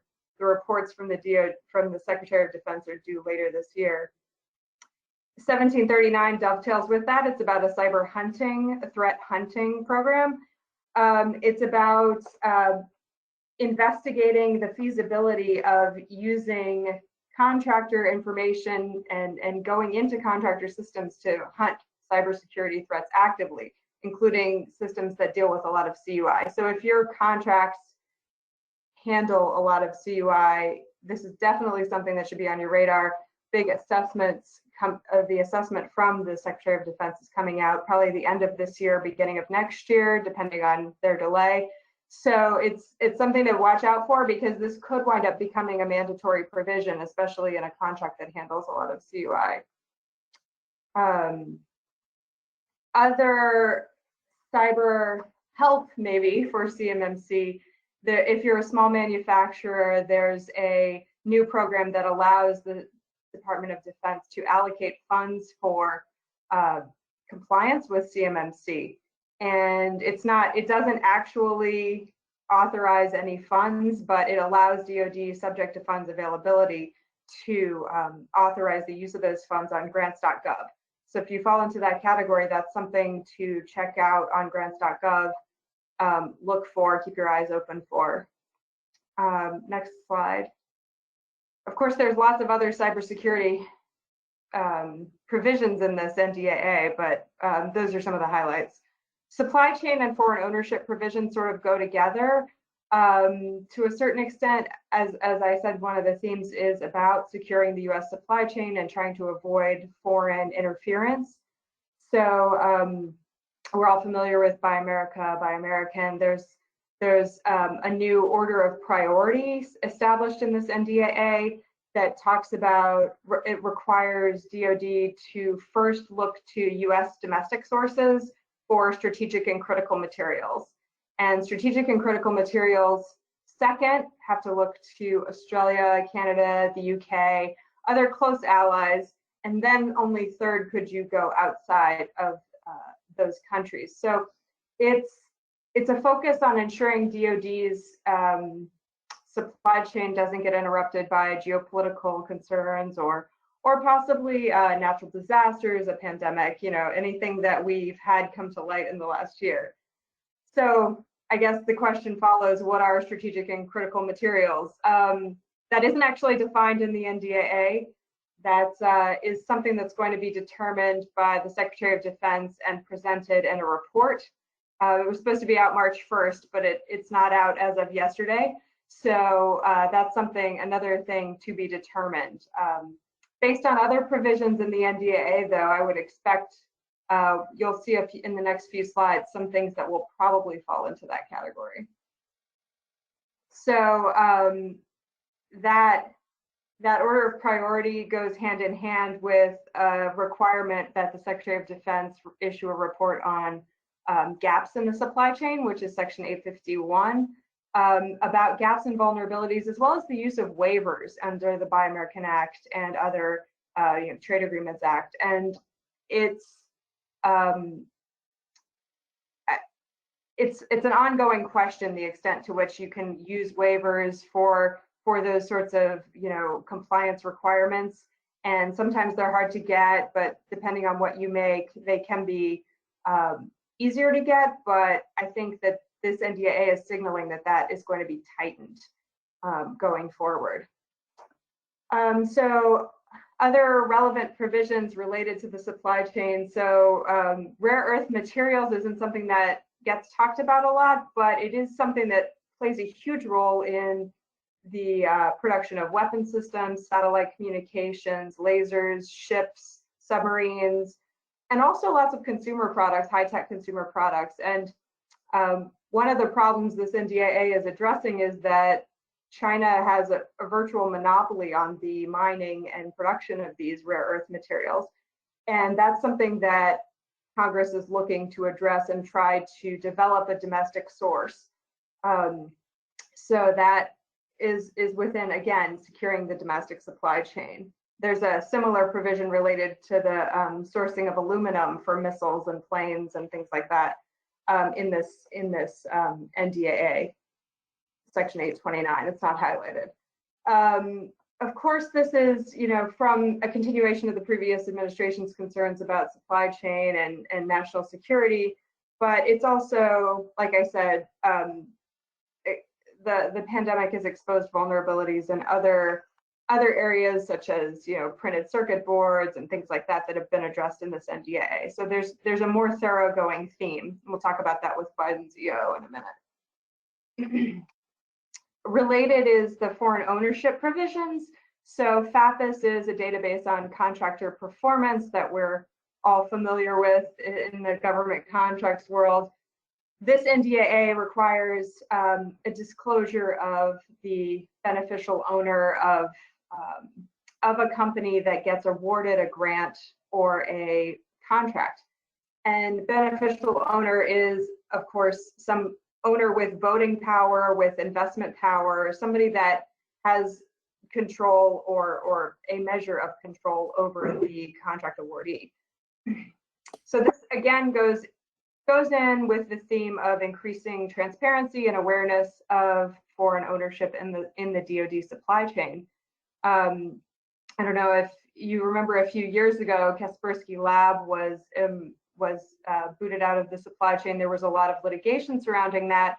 One of the problems in the de facto debarment litigation was that the company actually selling to the US government was a US company, a Kaspersky subsidiary.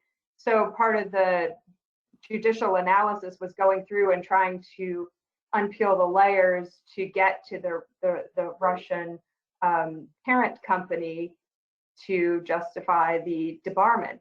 So it was, I think that this provision is sort of addressing that problem a few years after it arose, just to try to make it more transparent who is actually owning the company that has government contracts. Also related, 819 is about reporting on changes of ownership during performance. So of course, if you're awarded a contract, you may be an American company when you're awarded the contract, but there's a takeover, a merger, an acquisition during the performance, then 819 requires an update to the database. I think that's actually 819 requires DoD to create contract administration procedures. It seems likely this will be another disclosure at the time of a merger or acquisition. It only applies to contracts and subcontracts over 5 million, so it may not apply to a smaller business, but 5 million in government contracts is not a huge contract by any stretch. So it's something, again, to pay attention to what DoD comes out with on these procedures going forward. Next slide talks about that other theme that is more GovCon specific on the other transaction availability. So OTAs, if you've been following government contracts over the last few years, OTAs have been a growth area.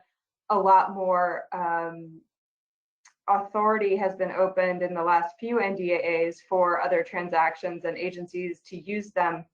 And this 2021 NDAA just continues that theme. If you're familiar with an OTA, it's a flexible transaction. It's not under the FAR and DFARS requirements. And over the last, from 2016 to 2018, it's doubled from $1.4 billion worth of OTs to $3.7 billion.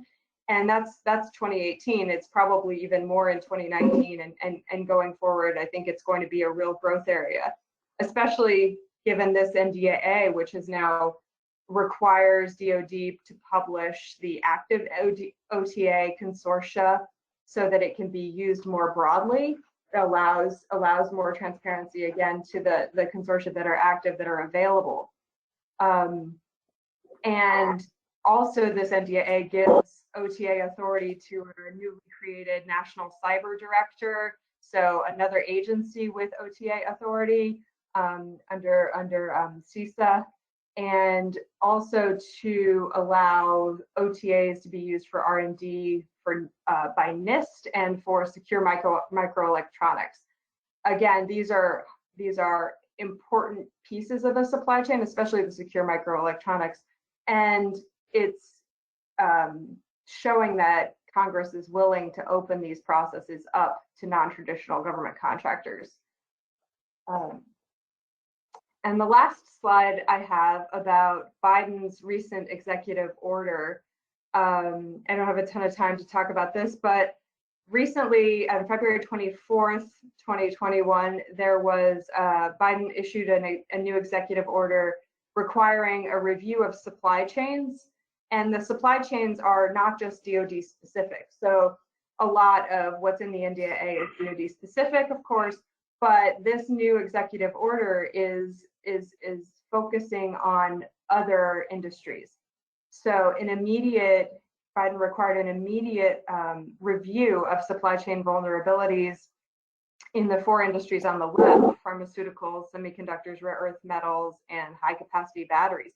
Again, this is addressing a larger picture than just US national security. It's more about economic competitiveness and the supply chain bottlenecks that have caused problems for US car makers, that have caused problems for obviously healthcare workers with the PPE shortage. So this is an attempt at a more comprehensive overview of US supply chains for various industries, and with an eye on improving US competitiveness, and probably an attempt to onshore some of these supply chains at least, or at least to develop new sources within closer allies of the US.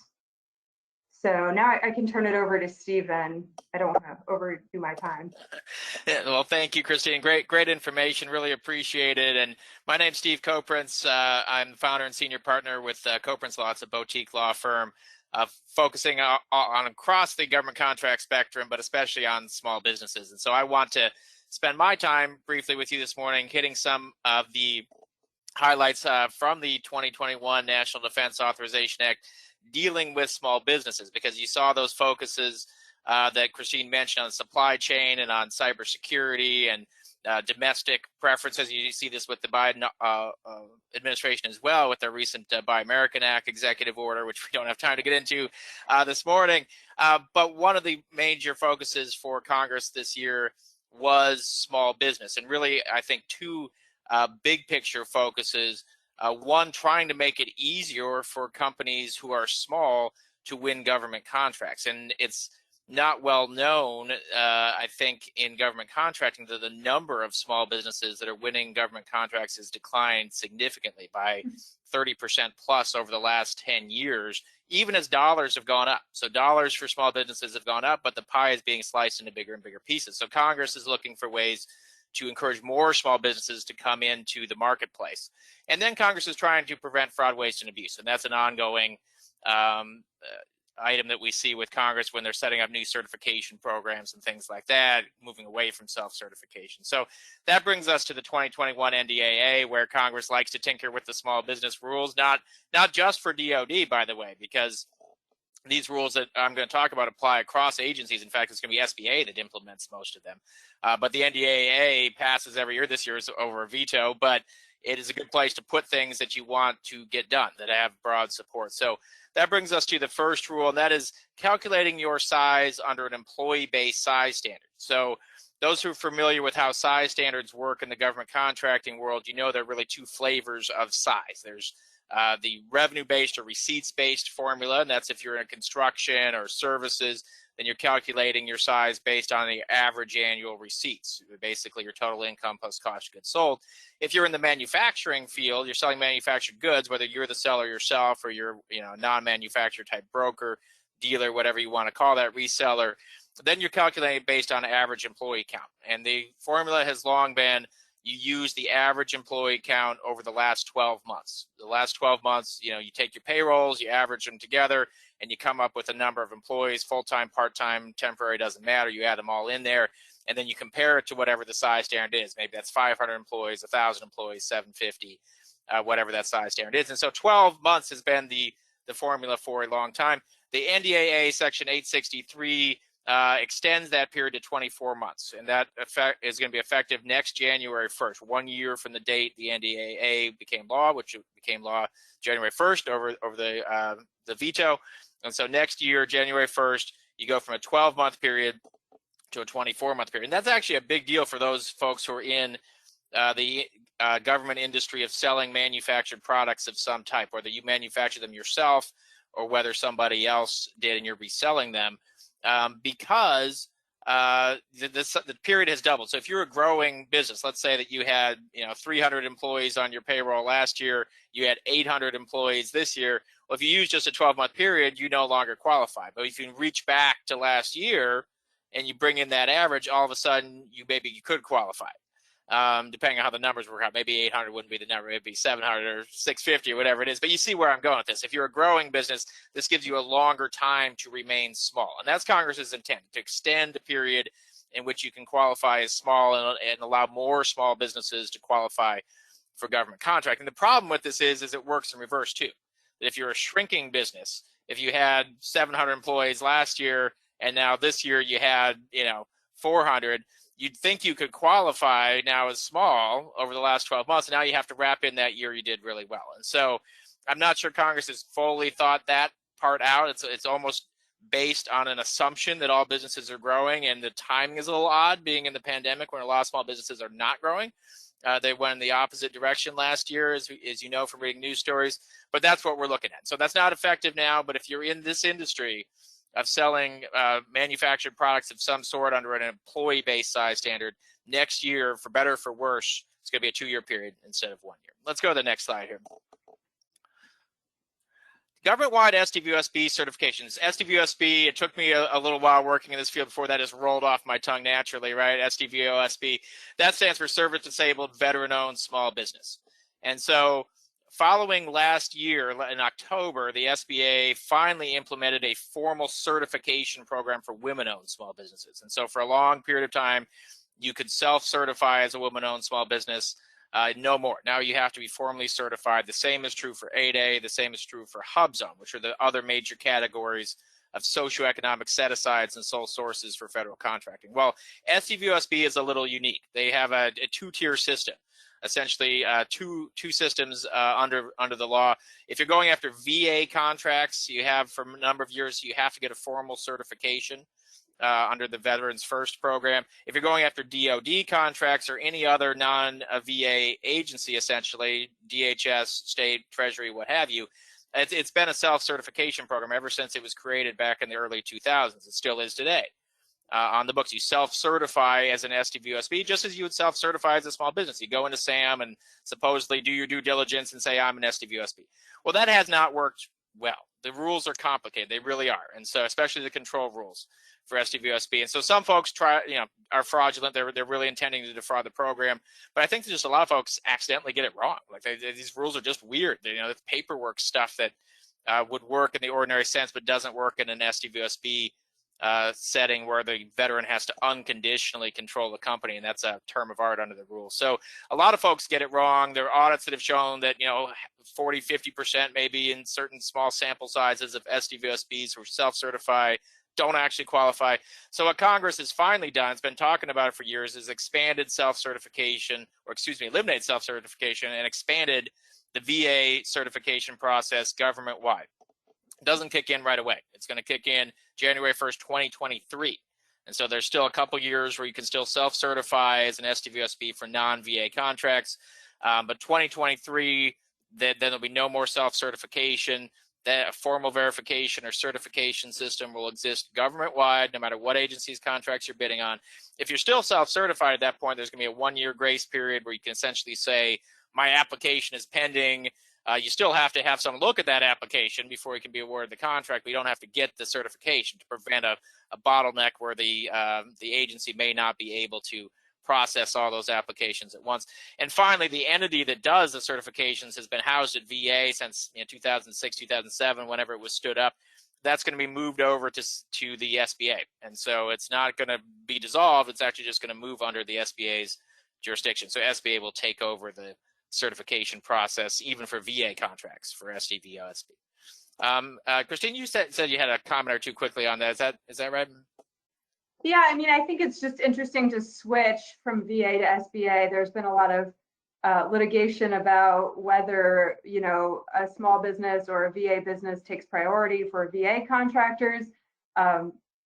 the Kingdomware decision and a couple of other protests since then. So I think it's going to be interesting to see how SBA juggles those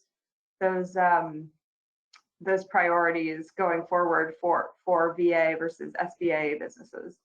Yeah, it'll be very interesting. And, a lot of veterans have clamored, especially early in the program, our VA was having some trouble processing applications for SBA to take over. But last year, the VA said they processed the average application in 30-some days, and an 8A application, which is a different beast, mind you, at SBA was taking over 100 days to process. So we'll see what happens there. Let's go to the next slide.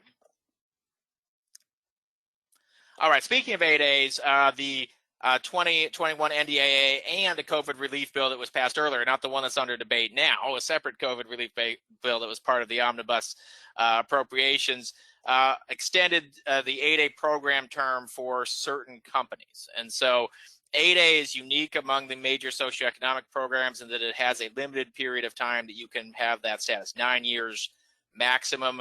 The notion was that for folks who were in 8A at kind of the height of the national emergency last March through September, that's when that's the period they ultimately identified, that folks who were in the 8A program didn't really get the full benefits necessarily of that 8A status. That they were, COVID, really exploded and caused all sorts of problems for businesses nationwide. And so the NDAA, and again, it's two pieces of legislation saying the same thing. I think once the veto threat came along, they plugged this into the other bill as well. Extends the term for certain 8A companies from 9 years to 10. Now, you had to be active in the 8A program during that particular window. If that happens, you can get a 10th year in the program. In fact, some companies had already graduated. Their term expired in November or something like that. They graduate from the program. SBA is letting them back in. And so there's a process where you should have been notified by SBA already if you're in this boat about what would you like to come back in. You still have to meet all the 8A requirements for eligibility. If so, there's this thing called the business activity target, which is how much 8A versus non-8A work can you do in your final years in the program. If you're in a 10th year, that remains at 50%, which is the same as it was in year 9. So interesting, first time I've ever seen something like this where folks got more than 9 years in the 8A program. All right, final slide, please. Finally, small business past performance, talking about making it easier for small businesses to win contracts, keeping in mind that why are fewer small businesses getting government contracts? Well, many reasons, but one reason is that contracts keep getting bigger and bigger. A lot of contracts keep getting bigger and bigger, and that means that it's difficult for some small businesses to effectively win those contracts on their own or perform them on their own. They don't have the necessary past performance capabilities, et cetera. They need to team up with others. And so Congress over the last few years, and the SBA too, have been trying to make it easier for small businesses to win larger contracts in teaming arrangements. One thing that Congress had heard is that a lot of small businesses are forming joint ventures, often under the SBA's Mentor Protege program with a large business. Those joint ventures are going out and winning contracts and collecting all this great past performance and experience.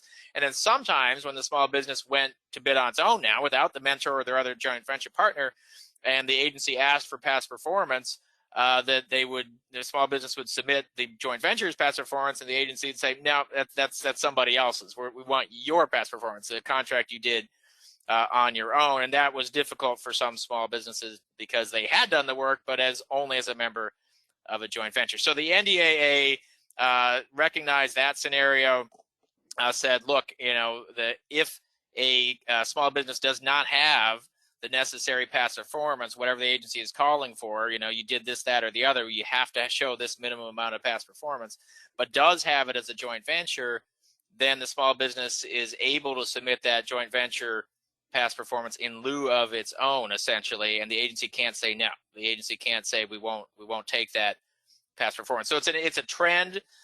Both Congress and the SBA in recent years have adopted a number of regulations and statutes designed to increase the ability of small businesses to rely on the past performance of joint ventures that they're in, subcontractors, et cetera, et cetera. And so this is a continuation of that, again, trying to make it easier for small businesses to win more contracts, particularly larger contracts. And I believe that's all I've got. I'll turn it back over to Jennifer. Thank you. Great, thank you both. Great information here that you've presented, very clear and concise. So a couple questions that we'll run through. Stephen, we'll start with you. When government-wide SDVOSB verification begins on January 1st, 2023, will the SDVOSB, doesn't roll off my tongue as quickly, eligibility requirements change too? It does take a little while to get used to that one. I was stumbling over that for a little bit. Probably not. The answer is probably not. It's interesting because if you have these two programs that are running on a two-tier track, VA and SBA, and actually for a while, those programs did have completely separate eligibility requirements. And while they were similar, there were some significant differences. And so there are cases where someone legitimately qualified as an SDVOSB for VA, but also legitimately did not qualify as SDVOSB for DOD, we'll say. And there are court cases on that topic, and it's extraordinarily frustrating for contractors if that happened. The Congress a couple years ago mostly fixed that situation. What they instructed VA to do was use the SBA's regulations for eligibility, most components of eligibility, ownership and control, which are the biggies here. And so VA has already been using the SBA's regulations to determine almost all elements of eligibility. And so SBA could tweak its own regulations when that change happens, when VA's CVE, which is the center that for verification and evaluation that does these certifications, moves to SBA.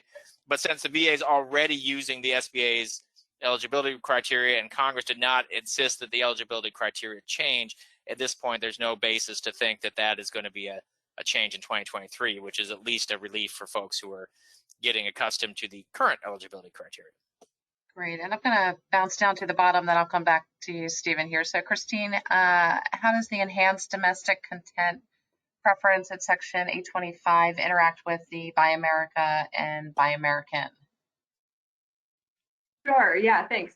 So I didn't talk about it much when I hit the slide, but I think that, so there is, as part of the increased focus on securing supply chains and promoting domestic content, there's Section 825, which requires any major acquisition program, which is a specific term of art under statute, to increase the percentage of parts that must be manufactured from 50% to 100% by October 2026. So that's a change to the Buy American Act, not the Buy America Act. There's not really interaction there because that's more focused on mass transit and state and local procurements. But so for the Buy American Act, it requires, instead of just 50%, a full 100% manufacturing in the U.S. By 2026. So it's again ramping up the domestic sources. Congress is trying to ramp up the domestic sources for DoD supply chains.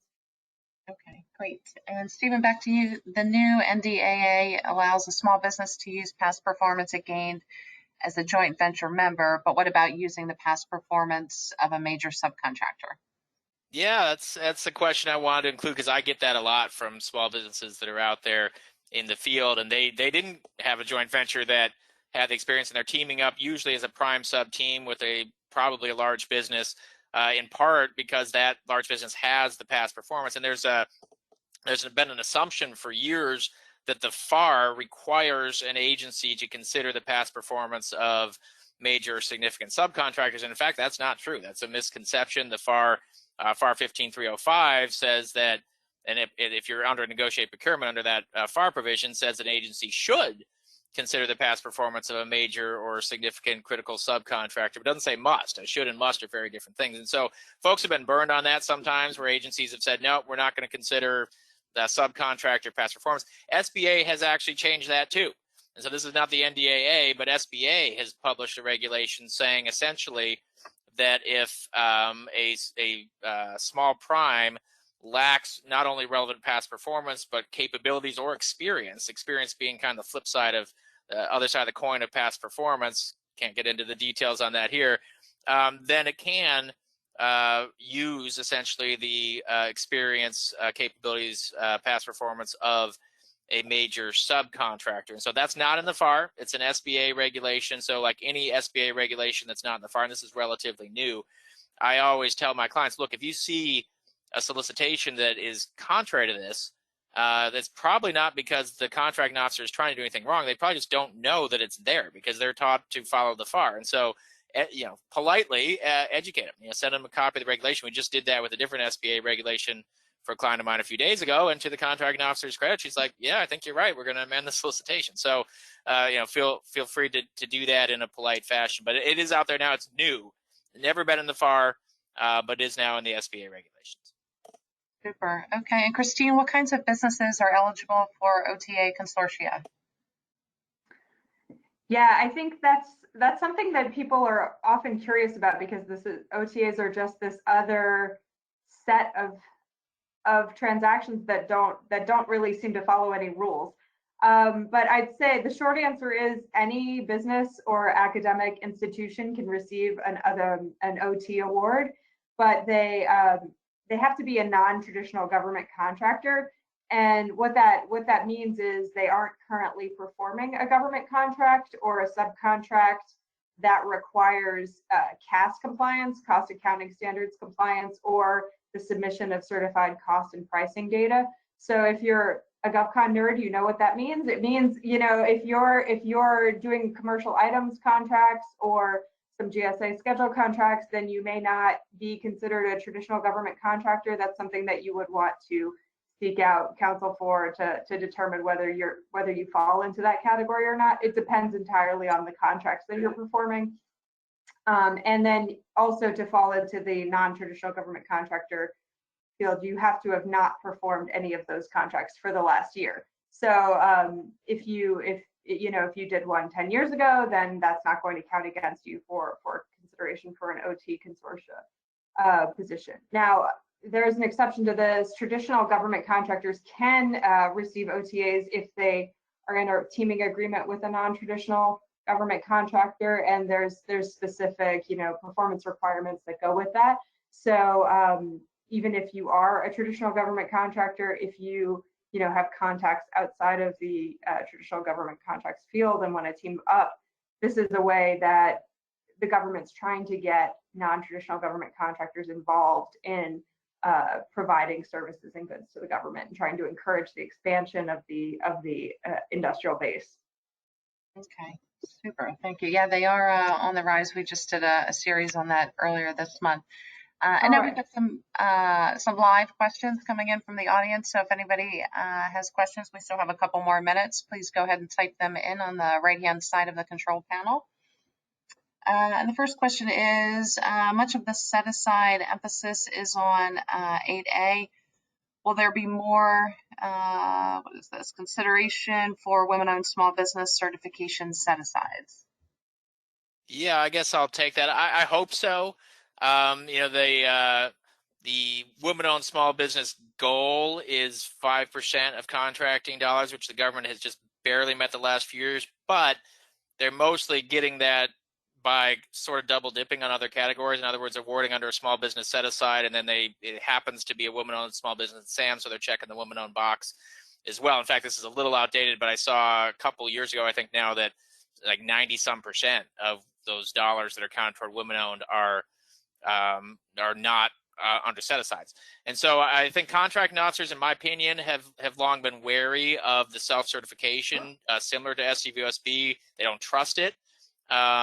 Because there are reports that say a lot of these self-certified women-owned small businesses were not really eligible, and there's some confusion about the contracting officer's role in actually evaluating women-owned small business eligibility due to this whole thing called a document repository. And a lot of contracting officers thought they had to figure out whether the company was eligible. They didn't actually, but they thought that they did.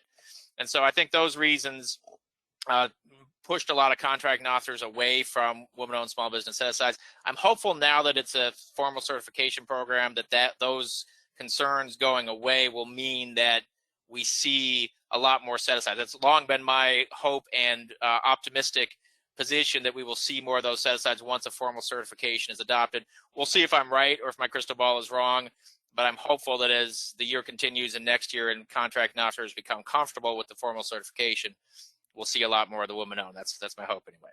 Great. Okay. And can you please repeat where to find the SBA regulations on past performance? Yeah, it is in 13 CFR Part 125. It's either 0.2 or 0.3, and I'm afraid I don't recall off the very top of my head. 13 CFR is the SBA regulations, Part 125, and I believe it's in point 2 or point 3 where you'd find that specific regulation. If you can't find it, you've got my contact information on this slide. Feel free to drop me an email and I can shoot it over to you. I'm happy to do that. And what industries will see the most upside in the Biden administration for contracting opportunities? Christine, you want to jump on that? Sure. I mean, I think with the emphasis on domestic supply chains, there's also a big emphasis on healthcare and pharmaceuticals and semiconductors and all of those industries that will support U.S. economic competitiveness. I think that those industries are going to see an increased push that may not necessarily be in the government contracting space, but I think in the government contracting space, there's probably going to be a lot of continuation of updating and modernizing weapon systems and DoD computer systems, IT systems, and cloud services are likely to continue to be big procurement vehicles. I'd say there's not much change happening on those big procurement vehicles. I think the smaller, the smaller changes will be, like I said, a focus in new, trying to stand up new U.S. sources of supply. So for rare earth minerals, for instance, mining operations or production of other healthcare related materials, I think will be new focuses and renewing the U.S. stockpile. Yeah, but I would just emphasize the IT as well. I've seen a lot of news stories lately, rumblings about the administration pushing toward that IT modernization, maybe making many $billion investment in that if Congress will go along with it. So we'll see if that happens. But as you see all the headlines about cybersecurity breaches and just the IT infrastructure being outdated at various agencies, I think there's a lot of room there potentially for growth in the IT sector. Also, the potential major infrastructure bill that may be coming down the pipe would be another sort of construction or big chunks of government dollars that may go through state agencies instead of federal, but I know that that's a priority. I think that's a priority of both parties, at least rhetorically it is. Right. Excellent points. Thank you both for joining. Good to see your faces. Appreciate the content. And I'm going to remove your audio and cameras and bring on our next group. So thanks again, Stephen and Christine. Really appreciate it. Thanks for having us. Sure thing. Thanks for having us. Okay. All right. Evan and Nina, good to see you guys. Hello. Okay, so what we're going to do next is just move on to thanking our sponsors briefly. Number one up is GovFlex. Again, they are the government contractors freelance exchange. So you can go to their marketplace at govflex.com.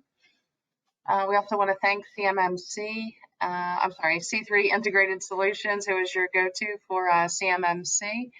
And last but not least is First National Bank. They are a commercial bank, $42 billion full service bank. And again, thanks to all of our sponsors. So our last session right now is PPP eligibility and forgiveness. Our speakers are Evan St. John from General Counsel PC. Evan, nice to have you with us.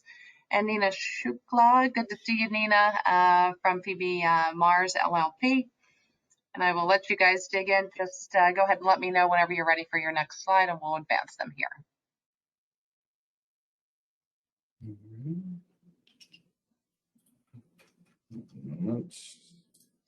So, Evan, I don't know if you're up first, but hopefully you can see the screen. Okay.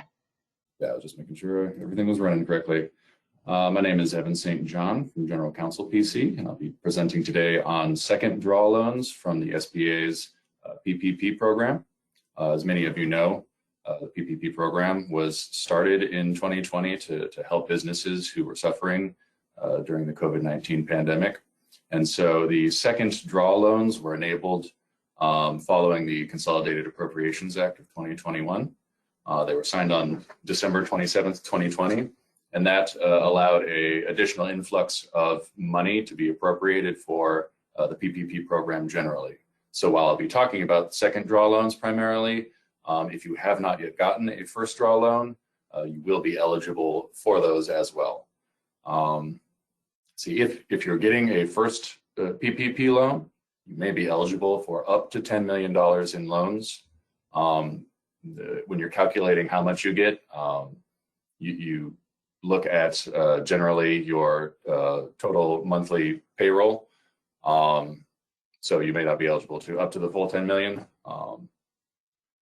If you're getting a second draw loan, that cap has been substantially lowered by 5 times to 2 million. Also, when calculating these things, they look at the affiliation of groups of entities. So if you have a series of subsidiaries and parents, if they have common ownership of 50% or more, if they have a similar CEO, president, or board, they'll be considered an affiliated corporate group, and the eligibility caps will be reduced for that entire group, such that in the first draw, you can't get more than $20 million, and in the second draw, you can't get more than 4. But for most single entities, those factors won't come into play. As discussed, PPP loans were designed to be issued quickly and easily because people were in need of funds quickly. So unlike many other loans, there are no collateral requirements. You do not have to give a personal guarantee. And if you have excess funds that you end up not using for eligible purchases, you can prepay your loan back with no penalties. If you do use any amounts that are not forgivable, the loan terms are very generous. So it's only 1% for the first 60 months of the loan. And you must have completed your first draw in order to participate in the second draw. So who is eligible for the second draw generally? If you are a business, you must have been operating as of February 15th, 2020. If you discontinued services entirely after that point, you will not be eligible. You have a new requirement is you had to have had a 25% reduction in your gross receipts during a quarter in 2020 compared to 2019. Or you can measure a 25% drop in the entire year. So if by and large your year was good, but say in third quarter of 2020, your total receipts dropped by 25%, you would still be eligible. I've also talked to some banking representatives who have been facilitating these loans, and they have said that you don't have to go by common calendar quarters. So if you happen to have the paperwork to substantiate it, you can go from, say, May 3rd to 3 months after that, which is good to know because it allows eligibility for certain people that may not otherwise be eligible. By and large, you need to have no more than 300 employees. However, in a few minutes, I'll tell you about a special period that started 1 week ago and continues until next Wednesday, where the threshold has been temporarily lowered to facilitate smaller businesses having access to PPP loans. The types of entities that are eligible. I'm sorry, can you advance the slide, please? The types of entities that are eligible are almost every major business entity type, so corporations, LLCs, limited partnerships, and even sole proprietorships are eligible. I get a lot of questions from people wondering if they're a sole proprietorship or an independent contractor, whether they're eligible, and the answer is yes. Additionally, certain specific entities are also permitted, so nonprofits generally are. Veterans organizations, tribal business concerns, and as mentioned, self-employed individuals and independent contractors. Please note that if you're an independent contractor and you're applying for a PPP loan, you want to make sure to register under your own name or the name of the LLC that you're operating as a contractor for. Do not put down the name of an employer who you are contracting with, because that will cause issues and may interfere with their ability to get loans when they need them as well. There are certain restrictions on who is eligible based on the type of business conducted. So if you participate in federally illegal activity, such as certain marijuana services that are allowed under state law in the state where you reside, but are illegal under federal law, you will not be eligible. There's also restrictions on household employers, which would include people who, for example, hire a nanny or a teacher or someone to work in their home. They would not be, or you as an employer of them would not be allowed to get a PPP loan.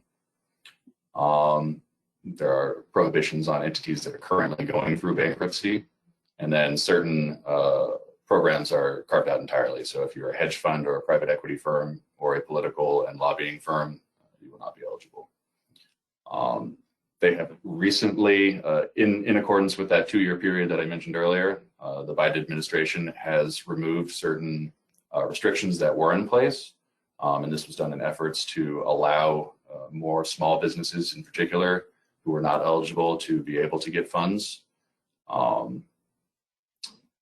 Those changes include formerly, if you were part of an entity where 20% or more of the entity was owned by a person who had been convicted of a felony, you would not be eligible, and that has been changed only to now prohibit people who have felonies related to fraud, with the idea that certain felonies don't really have any relationship to the conducting of business or the repaying of a loan. Another change is that previously you would not be allowed to get PPP loans if you were delinquent on federal student loans, as this covers quite a few people who, especially who might be hurting right now. The Biden administration has lifted that prohibition.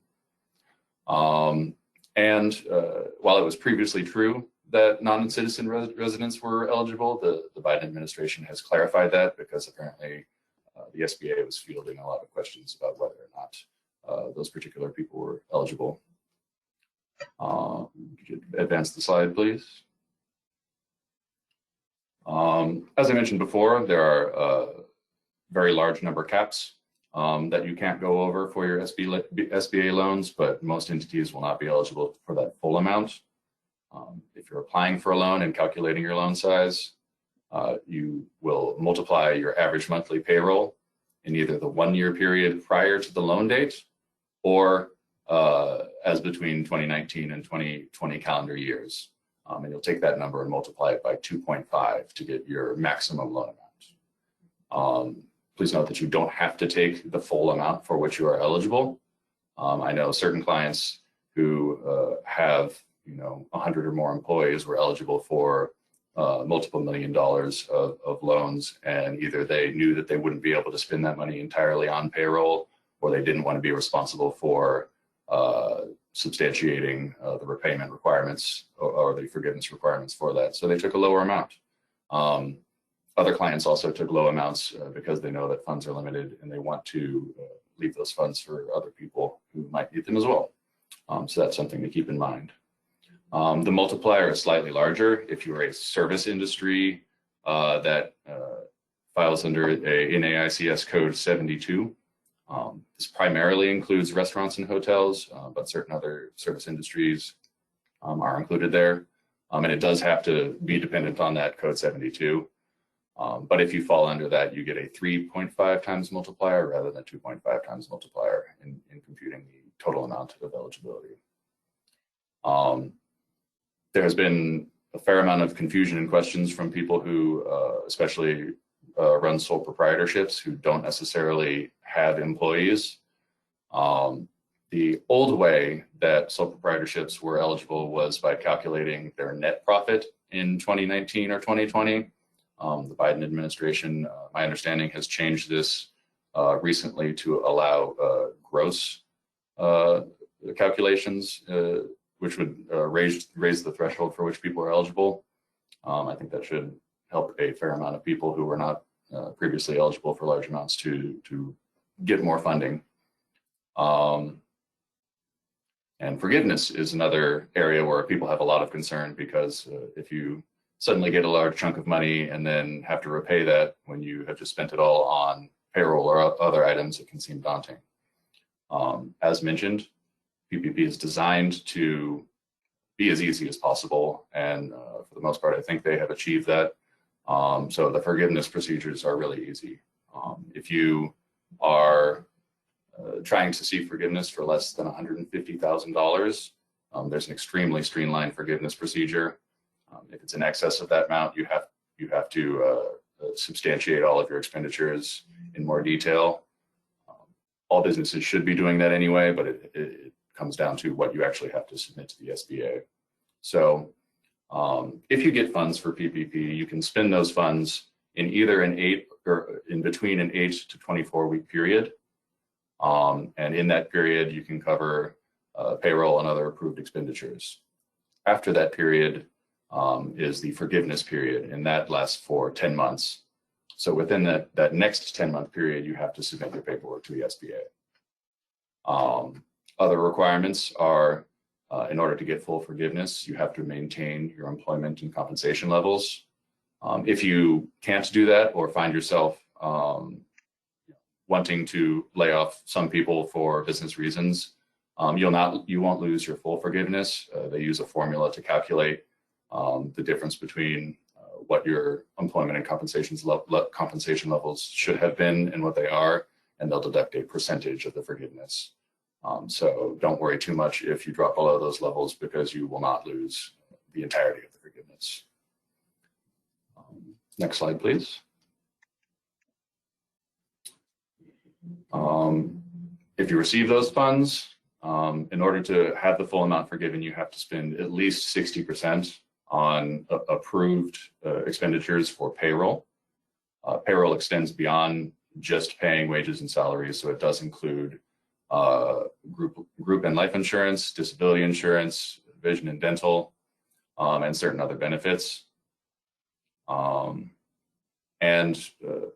40% of your total expenditure can also be other eligible items, such as rent, mortgage interest and utilities, property damage. The property damage mostly has to do with damage suffered due to civil unrest in the previous years, so not a ton of people will be eligible for that one, but it is something to keep in mind. Supplier costs, but only if they're essential to the operation of the business. Operations expenditures. This mostly includes software. So if you're using business or accounting software, or have access to cloud storage or something like that, that would be eligible for forgiveness. And then finally, worker protection expenditures. This one's really important during the COVID-19 pandemic, because a lot of people have had to retrofit their offices and get safety supplies, and barriers, and other equipment for their employees. And those amounts would be forgivable as well. As I mentioned at the start of this and several times throughout, we're currently in a 2-week small business exclusive period. And this was an effort put through by the Biden administration after seeing that a large percentage of loans under the first draw were given to disproportionately large companies. So as mentioned, for the next 1 week, it was a 2-week period, but it started last Wednesday. So until next Wednesday, the SBA will only be accepting applications for companies of less than 20 employees. So if you have 20, you will not be eligible. And it's important to know that if you submit during this period and you have more than the allotted amount of employees, they will actually reject your application and you'll have to reapply afterwards. So don't waste any effort trying to apply until after next Wednesday. As mentioned, they changed some of the eligibility requirements with the hope that it would allow more small businesses who were left out of the first draw to be able to get loans. Now I'll turn it over to Nina to talk about some of the accounting and contractor implications of the PPP. Good morning. Thank you, Evan. So yeah, let's talk a little bit more about now the accounting for PPP assistance.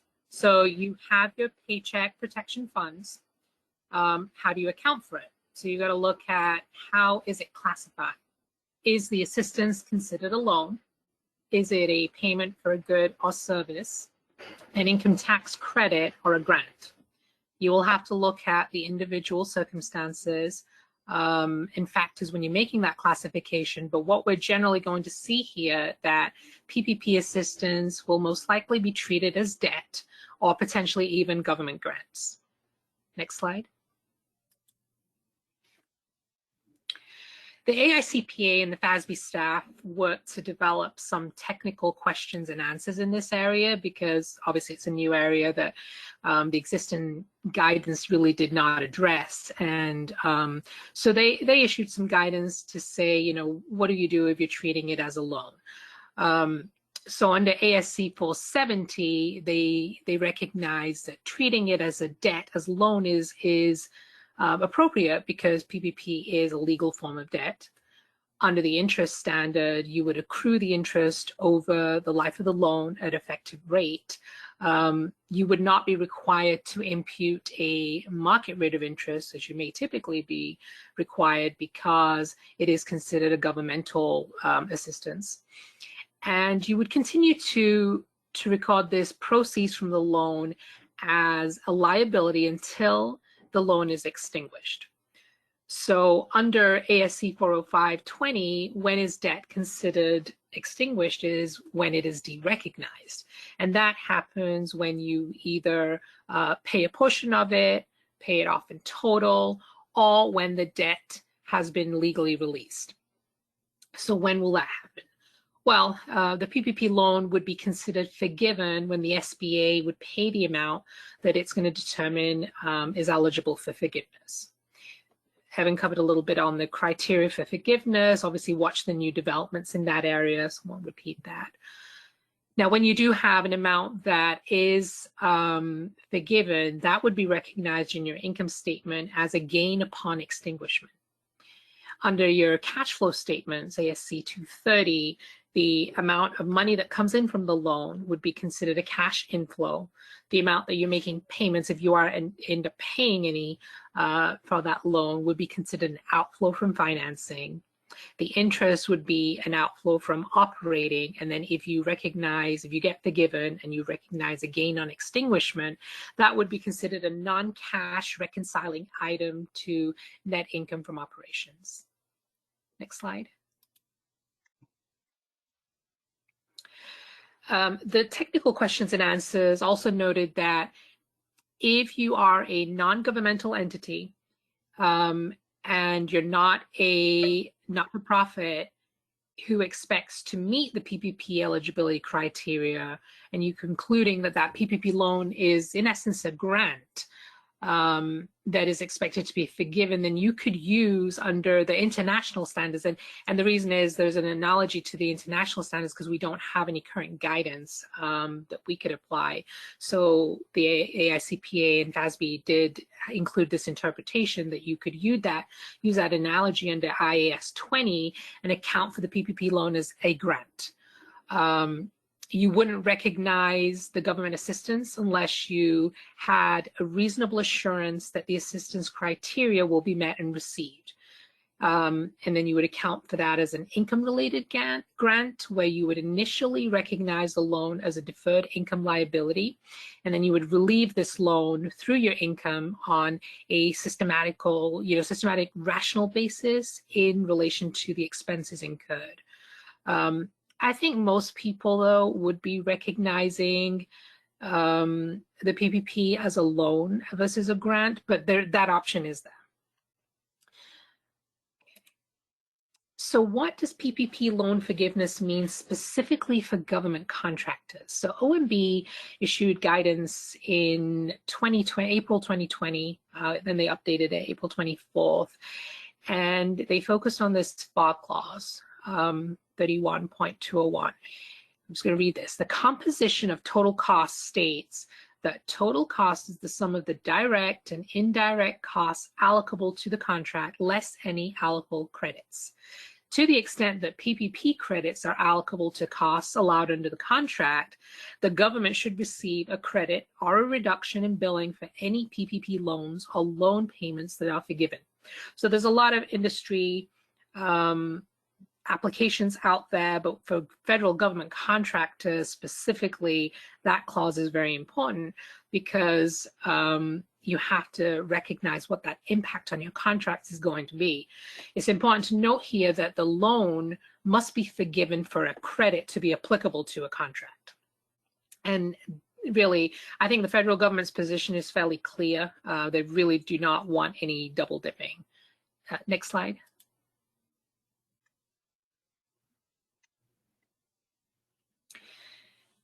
So where FAR 31 applies, the credit provision is going to be applicable. And the OMB guidance didn't really specifically address contract types, but if you look at that interpretation, you know, two areas that we can talk about here are flexibly priced contracts, because this is going to be where the federal government or the prime is going to require settlement to actual costs. So it's going to affect primarily cost reimbursement contracts. There is going to be complexity with what portion of the credit the government is due. A variety of factors to consider, such as contract mix, labor distribution, the PPP comp cap. I think an upfront decision here will need to be made as to whether to apply those credits to direct or indirect costs. And I think we're going to see different interpretations and applications here. Applying credits to direct costs may be too complex. Having to trace and monitor PPP funds to specific final objectives and direct cost elements. So it may be more practical here to credit that to the indirect cost pool. But again, it really depends on your contract mix and your complexity there. So it's not a one-fit solution, one-size-fits solution. And then another area that I think we really need to look at is where the certification of cost and pricing data is required. So any of those contracts, you know, then you've got this FAR 31.205, the credits provision is going to apply. So that actually includes fixed price contracts. And I think a lot of people are surprised in that because, well, it's fixed price, it's not flexibly priced. But I think here what we want to do is when you're having price negotiations with the government, disclose that you have received PPP funds. So it's not, you're not necessarily saying, okay, we need to apply a credit. It's really just more of make sure that if you have received PPP funds and a portion was forgiven, that in those discussions, you're being completely transparent and giving the government that information. Because, you know, like we said, the certification of cost and pricing would be applicable in those situations.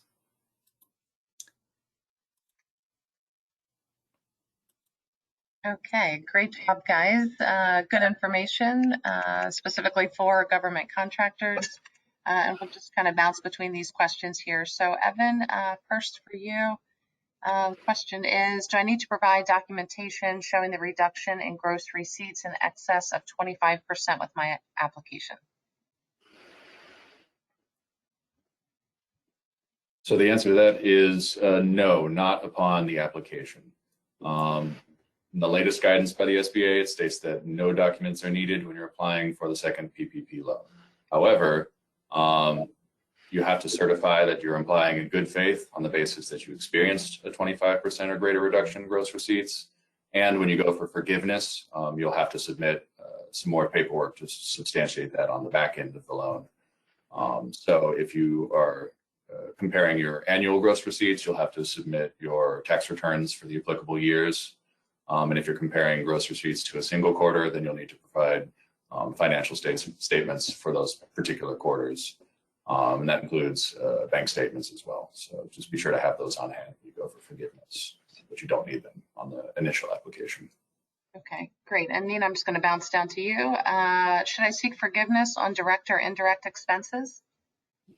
So we delved into that a little bit, and I think it's going to be very specific to the contractor, but in general, I think it's going to be a focus where we're going to see that you're seeking forgiveness on your indirect expenses, focus on like the fringe, the overhead, and G&A, and that way you can still claim reimbursement for the direct costs. Of course, that may not be applicable to everyone, but it seems like the best solution then. Okay, great. And Evan, can I apply for the second draw if I haven't used the full loan amount of the first draw? The simple answer is no.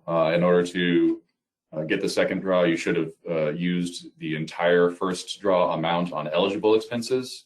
So you can actually run into issues if you spent some of the money on non-eligible expenses as well. But you can also reach out to whoever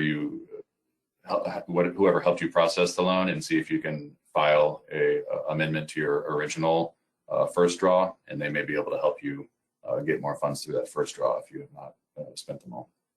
Okay, great. And Nina, what about PPP and other COVID-19 relief efforts under the CARES Act, such as negotiated equitable adjustments under Section 3610? So I think the important thing to remember here is no double dipping and maintaining adequate documentation. There's going to be a lot of scrutiny under these programs, and it's not to say that you cannot apply under these different programs. You can, but you've got to document which funds are being used for what, how you meet each of the criteria, and make sure that there's no double dipping. Be very clear with the documentation and tracing of each of these requirements. Great. Okay, now we've got some audience questions trickling in. You mentioned disclosing PPP loan forgiveness during negotiations on fixed price contracts. Can you elaborate specifically? How do you think this will impact negotiations or be applied by the government? How do we think it will impact is a good question. I think the essence really here is we don't know, but you've got to be truthful in your conversations, and so you've got to be transparent, and that is what FAR requires. So letting the government know, like, don't conceal or don't bury it somewhere, like make sure that they know that you got PPP funds and if certain amounts were forgiven, and if that is something that they take into account, that is, up to them, but they have to be given that information. Great. And any other nuances or opportunities here specific to federal government contractors? If either of you want to chime in, or both is fine too. We've got a couple more minutes here and then we'll probably close. I mean, I kind of talked about it a little bit. I think documentation, which is not, it's a nuance for government contracts or everything that you do. You really do have to be very careful and document things, because when, as we all know, these audits that may not happen for 3 or 4 years, right? And so you're going to go back and try and remember what happened. So as with anything with government contractors, make sure that you document your rationale, because the same personnel may not be there, and then it's going to be hard to justify what happened. So you may think, okay, well, no one really questioned, but it may not happen for a couple of years down the road. Great, thank you. Evan, anything to add here? No, I think because these were sort of trying to be issued so quickly, there are a lot of open issues that we just don't know the answers to. And in government contracting, the best answer is always just be transparent and have the documentation if you ever need it. So I would keep that in mind. And if you have any questions, reach out to the contracting officer or the person that you would look to for answers about specific obligations. Super. Okay. Well, thank you both for your time. Good to see your faces. And thanks again, everybody who joined us, including our sponsors, our friends over at GovFlex, the Government Freelance Exchange. GovFlex.com is the website. C3 Integrated Solutions, they are your go-to for anything related to CMMC. And First National Bank, which is the $42 billion full-service commercial bank. And again, thanks everybody who took time out of their day to join us. Thanks to all of our speakers. And we will upload the slides to the slideshare.net site. Anyone that paid for a ticket will then also receive the MP4. Those should be sent out, or that should be sent out probably later this afternoon. Thanks again, everybody.